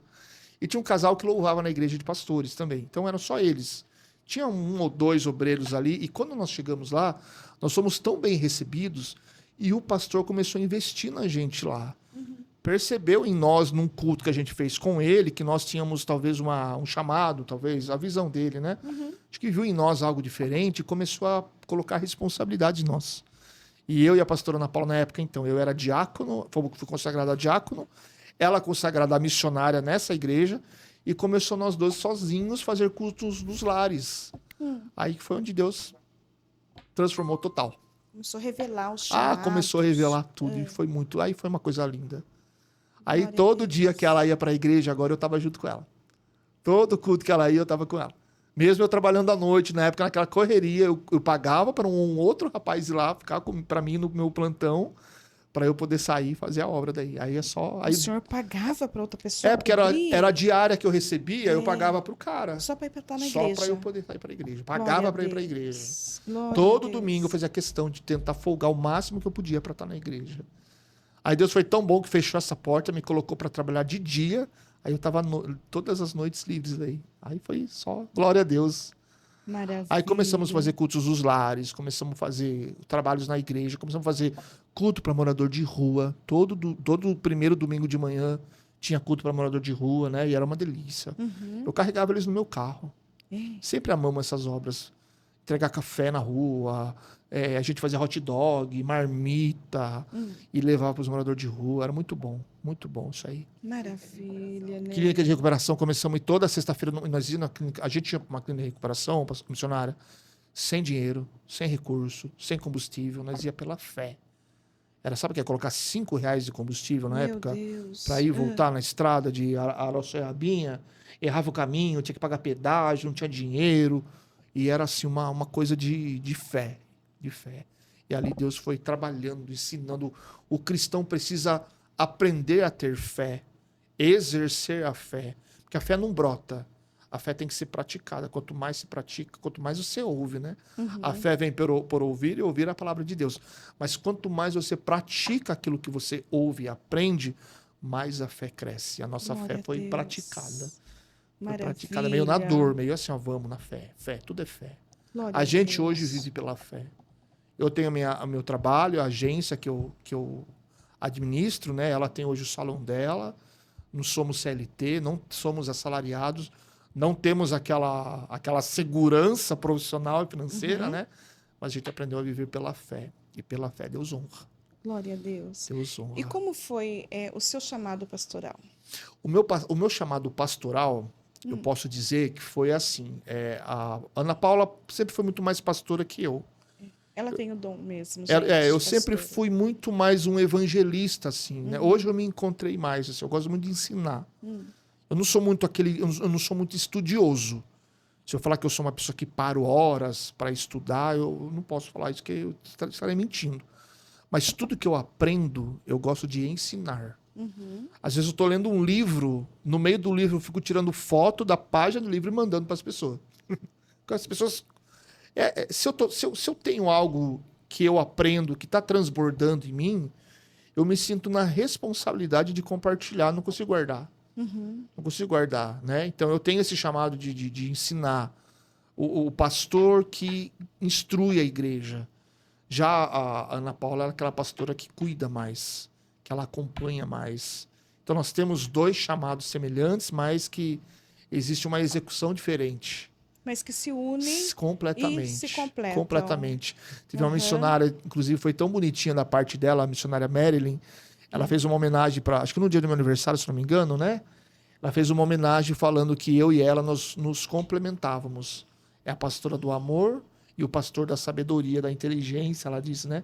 Então foi uma coisa tão... Eu falei, nossa, puxa vida, é verdade. Porque eu tenho uma visão de cuidar da igreja, ela tem uma outra visão.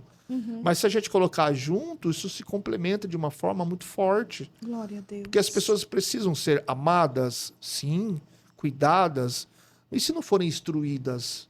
Então precisa, né, um corpo hoje, um corpo de igreja, precisa receber amor dos pastores, porque nós somos pais. Quando eu olho para aquela congregação, nossa igreja é pequena, a igreja refúgio hoje, lotada, 40 pessoas, talvez, 30 e pouco, é uma igreja pequena. Mas eu vejo ali o nosso corpo de obreiros, de membros, a gente se sente pai. Então o pai precisa ter amor pelo filho, precisa ter cuidado, precisa instruir. Eu vejo os meus 2 filhos pequenos lá em casa, lá, que eu tenho todo o amor por eles, né? Os menores, tenho por todos, claro. Mas o Caio já tem 24, 25 anos, então hoje ele recebe uma orientação diferente da minha parte. Já os menores, né? Um tem 12, um tem 7, eles recebem uma orientação completamente diferente no maior. Então me sinto no cuidado de amá-los, sim, mas instruir também. É a mesma coisa o corpo da igreja. É verdade. E a pastora, a gente se complementa. Ela ama aquelas ovelhas, aquelas meninas, até as rebeldes, de uma forma que eu não consigo amar do jeito que ela ama. Né? Tenho o meu amor por todos, claro que eu tenho, mas ela ama de um jeito, assim, que ela é daquela que se deixar, ela entra na dificuldade da pessoa e toma para ela até. E eu falo, amor, não é assim, calma. Ela melhorou bastante, sabe? Mas antes ela lutava uma luta que não era dela. Eu falava, amor, você não pode lutar numa luta que não é sua. Você tem que ensinar a pessoa a lutar a luta dela. Não foi o que Jesus falou? Aquele que quer vir após mim, pegue a tua cruz e siga-me.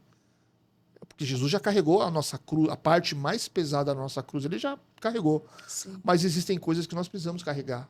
Porque no mundo teremos aflições. Mas o bom ânimo de Jesus faz com que a gente supere as aflições. Glória a Deus. E as tribulações transformam a gente em pessoas de esperança. Maravilha. Glória a Deus. E esse é seu testemunho. Esse é o meu testemunho, missionária. E que testemunho, né? Para a honra e glória do Senhor. Eu penso às vezes, nossa, meu testemunho não me tirou das drogas, não me tirou, mas me tirou do pecado, me tirou de um caminho de perdição, porque não há um justo. Né? Te livrou. Talvez eu penso hoje, né? Poxa vida, eu ouço tantos testemunhos que eu fico impactado. Uma vez eu sentei numa roda, eu e mais 2 meninos, né, da igreja, e eles começaram a contar os testemunhos, assim, um contando ali, eu olhando, só pensando. Falei, gente, se é o testemunho de vocês, dá pra fazer um filme. Filme de guerra, de ação, de tiro, de... Cara, que coisa doida. E que testemunho que eu tinha? Eu tinha uma banda de rock, eu fumava um baseadinho, eu não fazia mais nada. Mas eu não sei o que poderia ter acontecido, né?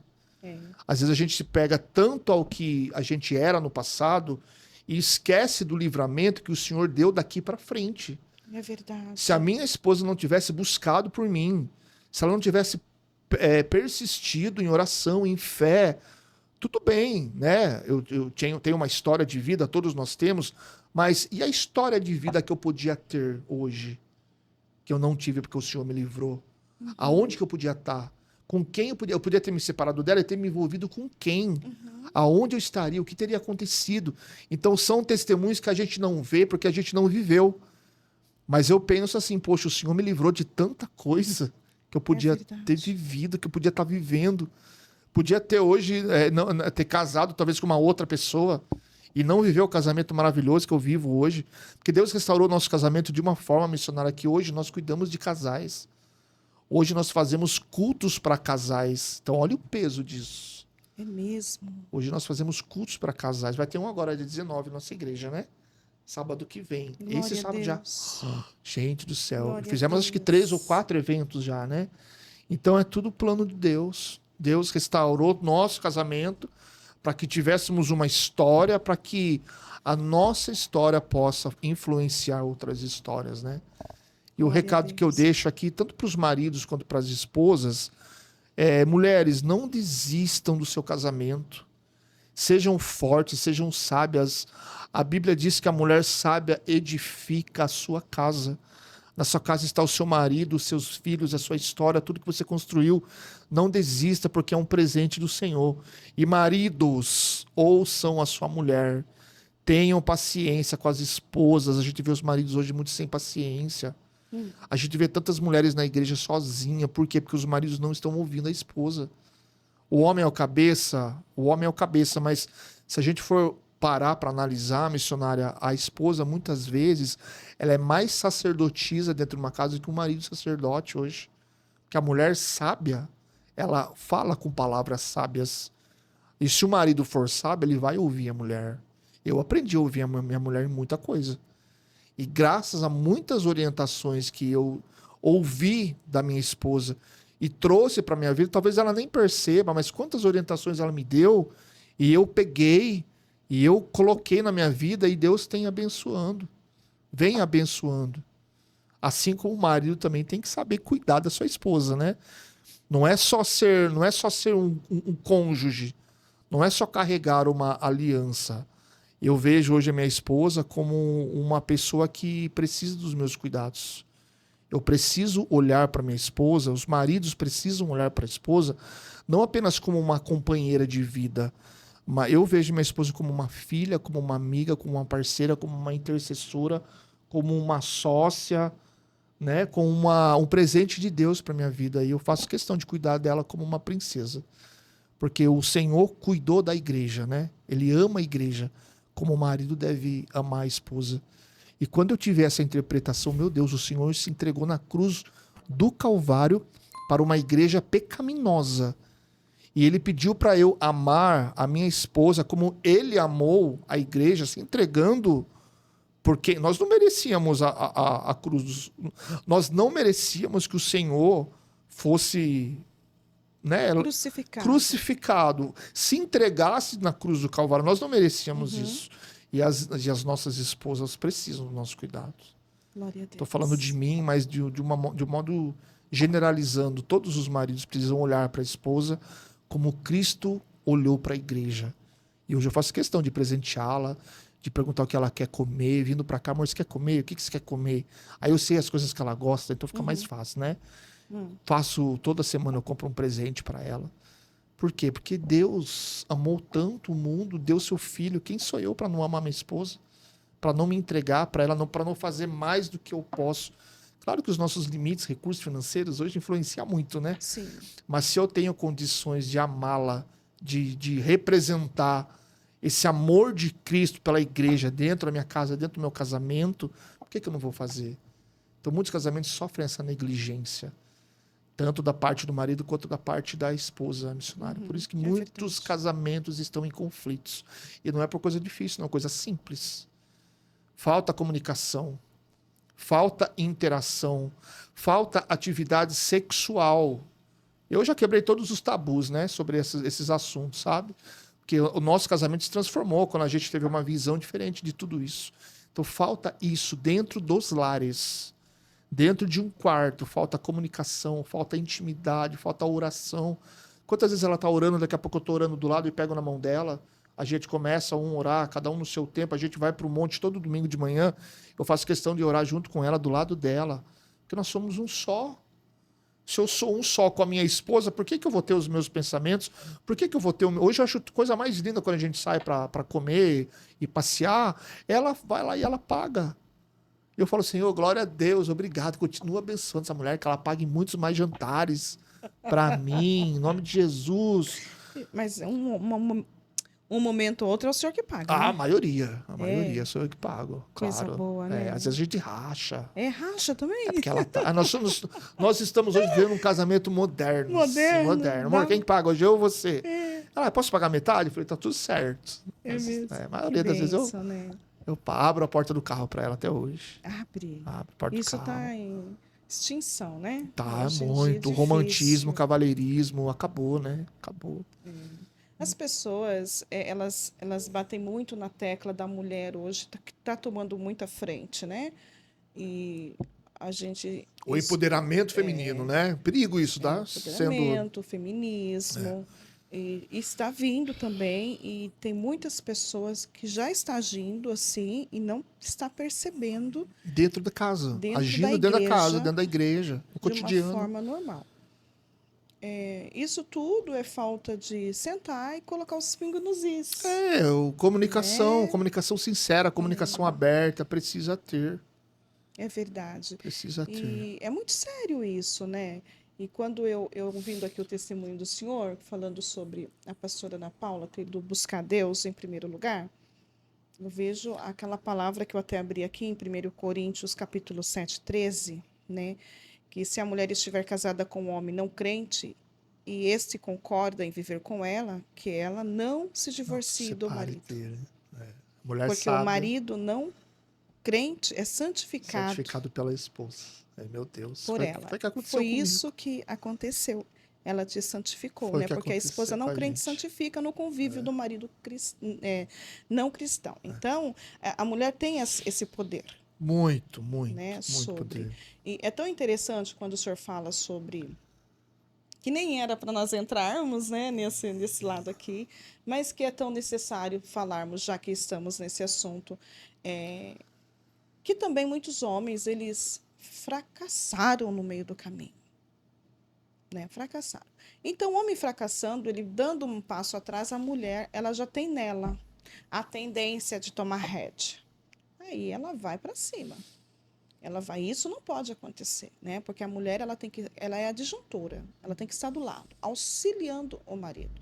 O homem nunca vai deixar de ser o sacerdote. Ele tem que ser o sacerdote da casa. Ele tem que exercer, ele tem que exercer esse papel de provedor, né, de protetor, ele tem que exercer. Então, quando o homem ele fracassa um pouco desse lado, porque essa mulher empoderada quer tomar o primeiro lugar, ele vai deixar que para ele está sendo confortável. Se torna confortável e afeta diretamente o casamento, né? E afeta. E quando ela a força está no lado do homem, né? A força de um casamento, por mais que a mulher seja extremamente forte como a minha, mas eu vejo que a força masculina tem que prevalecer. Tem que prevalecer. Por conta disso, por conta da provisão, por conta da parte masculina dentro de um lar, né?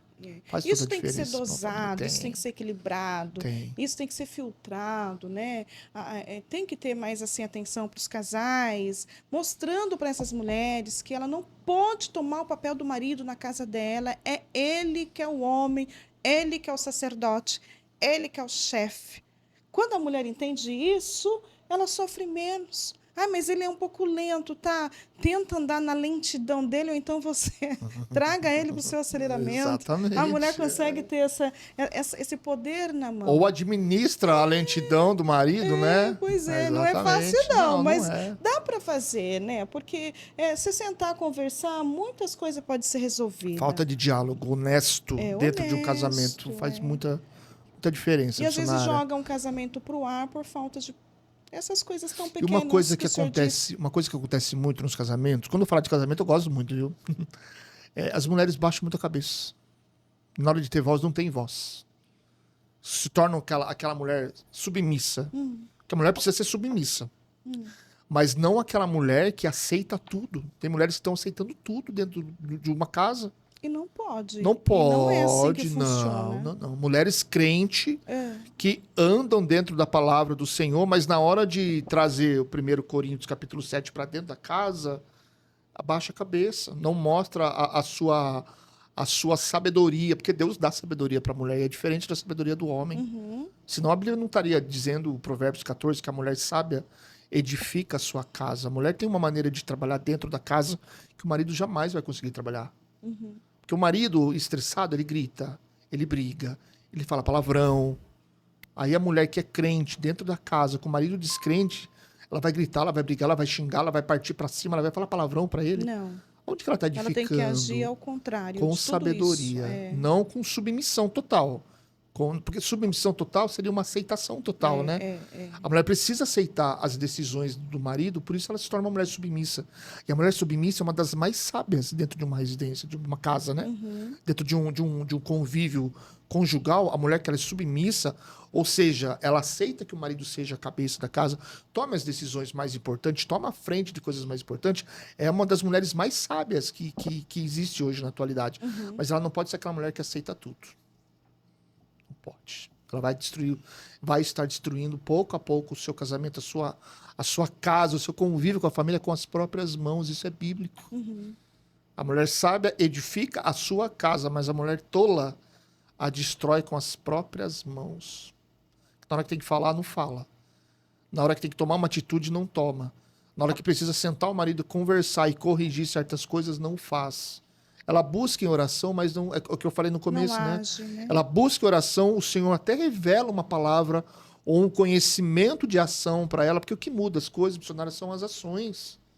Se nós dois ficássemos aqui sentados só olhando para cara do outro e rindo assim para as câmeras durante 1h30, alguma coisa ia acontecer? Nada. Precisa ter ações.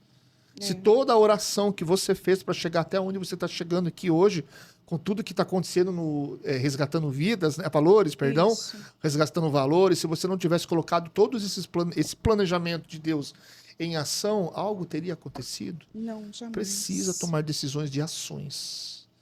É a ação que move o mundo. Glória a Deus. O primeiro avião não saiu voando à toa, o primeiro carro não saiu Alguém funcionando à sentou e toa. desenhou, né? Alguém Colocou. projetou, alguém pôs a rodar. Então, são as ações que geram verdadeiramente a transformação. E foi a transformação que aconteceu comigo. Glória a Deus. Através da ação de fé. Minha esposa pegou a fé, pegou a ação, moveu o poder de Deus. Deixa eu voltar um pouquinho só, que eu estava esquecendo de contar uma coisa aqui que eu quero contar muito importante. Quando eu me converti, que eu comecei a dar esse primeiro passo para a igreja, e já estava frequentando, já estava ali, né, envolvido com toda a obra de Deus, eu lembro que uma vez eu trabalhando, bem no comecinho da minha conversão, eu escutava uma voz à noite falando, Ricardo. E o engraçado é que esse senhor que eu cuidava, nesse período que eu passava a noite com ele me chamava de Roberto, ele me chamava de Rogério, me chamava de Márcio, me chamava de Marcelo, nunca Vários de Sérgio, nomes. nunca me chamava de Ricardo. E eu lembro que teve uma vez que eu escutei o meu nome com muita força, Ricardo, a ponto de acordar durante a noite, ir até o quarto dele e chegar lá e falar, ô, senhor Milton, o senhor me chamou? E ele tá dormindo, roncando. E eu, meu Deus, de onde que veio essa voz? Até eu entender que era Senhor, voz do Samuel, Senhor. Samuel, Coisa linda. me despertando. Foi Quando entendeu, Ai, quando eu fiz uma oração, Senhor, eis-me aqui, seja feita a tua vontade sobre a minha vida, Deus começou a mudar tudo em questão ministerial. Aí começamos, né? Fomos para essa outra igreja, começamos a fazer os cultos nos lares, aí o nosso chamado porque o senhor precisava desbravou. liberar essa palavra, né? Eis-me aqui, eu Exatamente. quero te obedecer, eu quero te Foi servir. uma oração que não teve como voltar atrás e foi assim, ó, Glória a Deus. despertador, graças a Deus. Maravilha. Glória a Deus. Pastor Ricardo, seu testemunho foi uma bênção. Ai, amém, que bom. Confesso que foi ministrada aqui nessa mesa, aprendi também, Amém. né? Foi aqui uma aula, também um ensinamento. É um testemunho, sim, muito forte de resgate, onde uma mulher ela se coloca na frente da batalha ali e conseguiu, com a ajuda do Senhor e do Espírito Santo, mudar o cenário, né? Completamente. Onde era para existir um divórcio ali, um homem que não aceitava as vestimentas dela, aceitava o jeito, né, que ela mudou, porque a pastora Ana Paula, no início, ela gostava de falar umas palavras diferentes de a palavra cristã, e o Senhor mudou o caráter, o posicionamento. Isso incomodou, mas ela não desistiu, né? Ela foi a fundo e o Senhor resgatou sua vida e hoje está aí, juntos, pastoreando a igreja, trabalhando para o reino, resgatando vidas para a glória do Pai. Glória a Deus. Muito obrigada, pastor Amém. Ricardo. Missionária, eu tenho que agradecer por essa oportunidade, por estar aqui, fico muito feliz.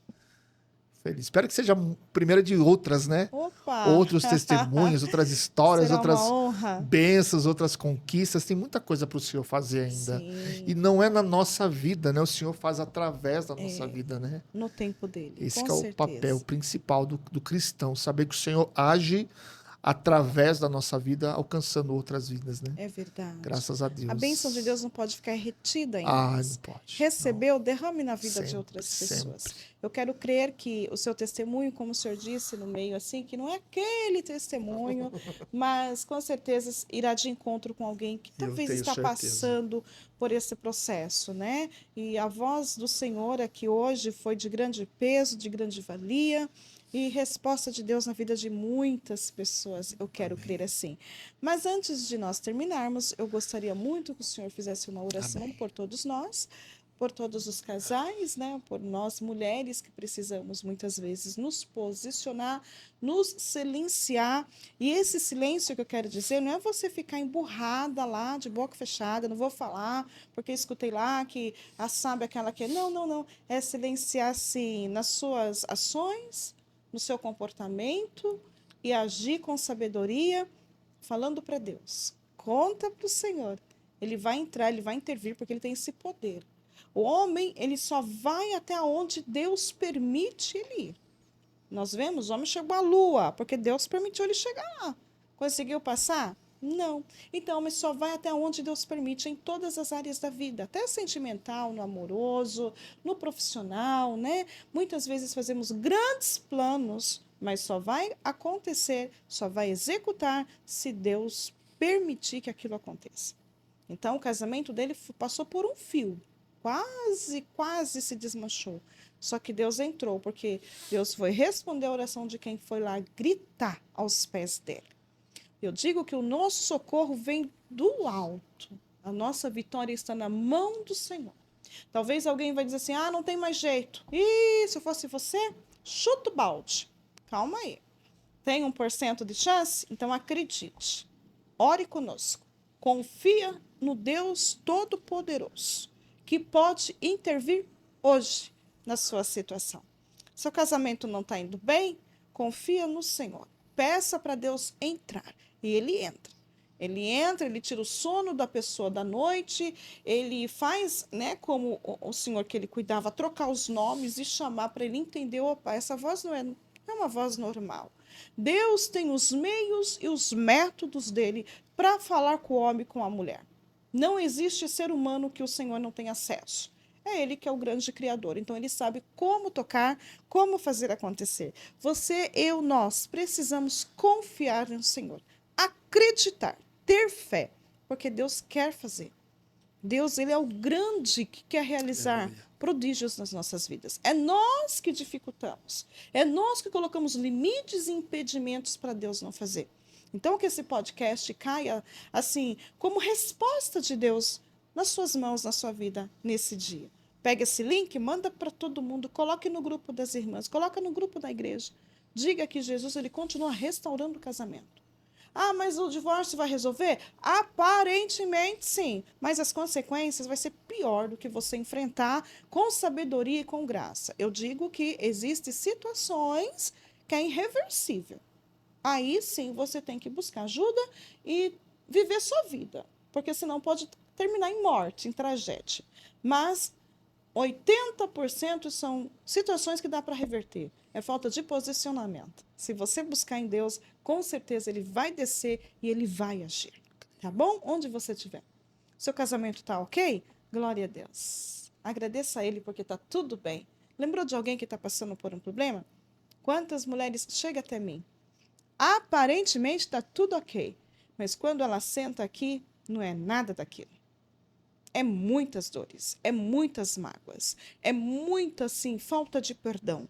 Para romper tudo isso, você precisa começar praticamente do zero, renunciando todas as suas práticas no pensamento. Às vezes não executou, mas pensou, praticou no mundo espiritual. Então, isso precisa ser revisto, relido, refeito, para que a mão do Senhor possa alcançar e te dar aí uma alegria que dá para ser feliz e alegre com aquilo que Deus colocou nas tuas mãos, tá bom? Pare um pouquinho, ouça essa oração. Eu, pastor Ricardo, irá orar. Nós que estamos aqui iremos concordar e o Senhor irá realizar. A oração, ela tem o poder de chegar até o trono dos céus agora e Deus descer com resposta para a sua vida. Amém? Pode orar, pastor. Amém. Glória a Deus. Senhor, em nome de Jesus, Pai.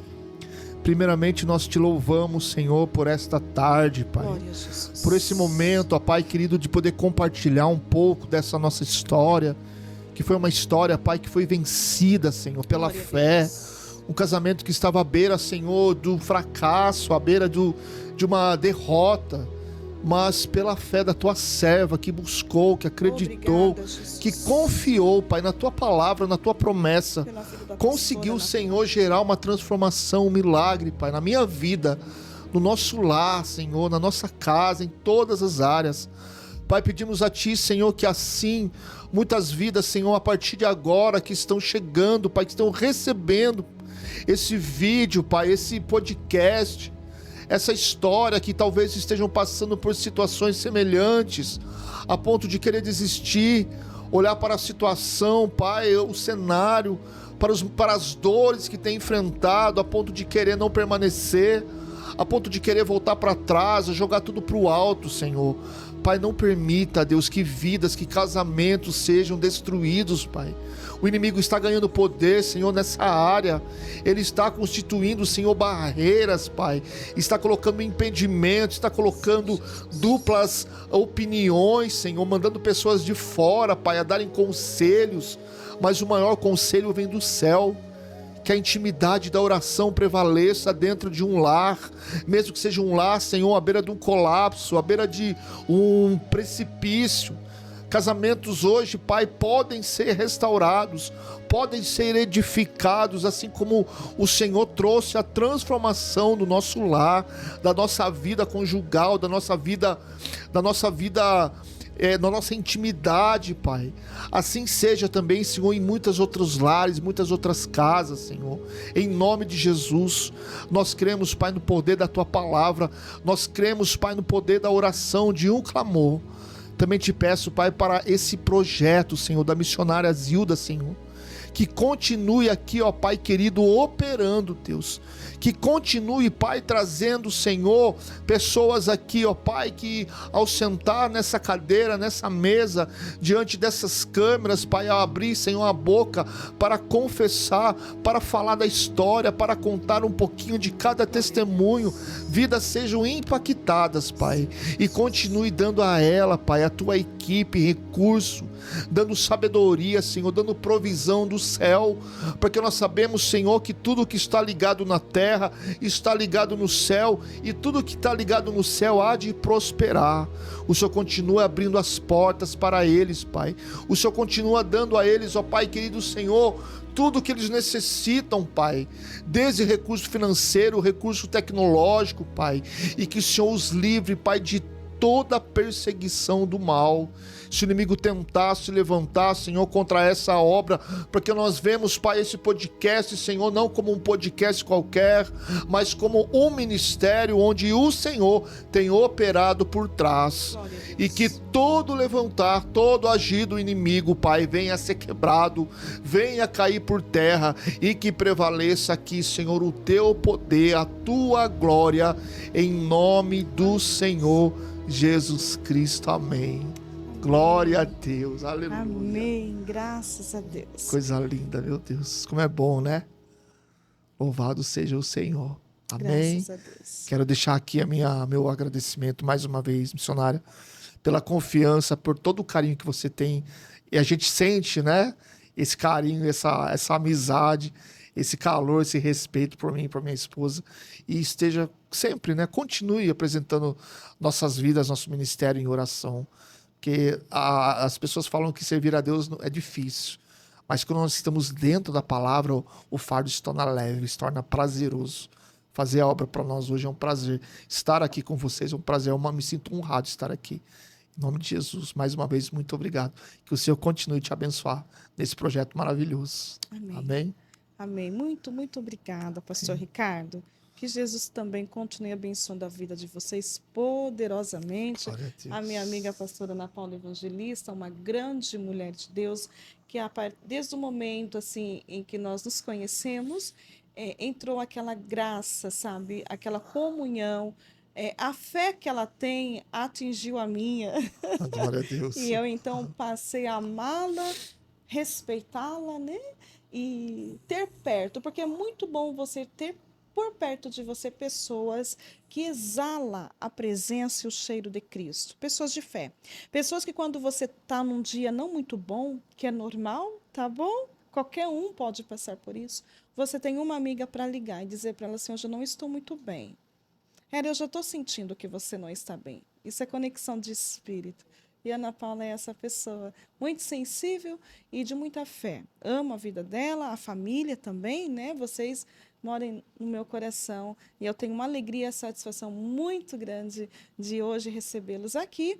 E hoje eu quis, né? Nós todos aqui concordamos em ouvir o testemunho do pastor Ricardo, né?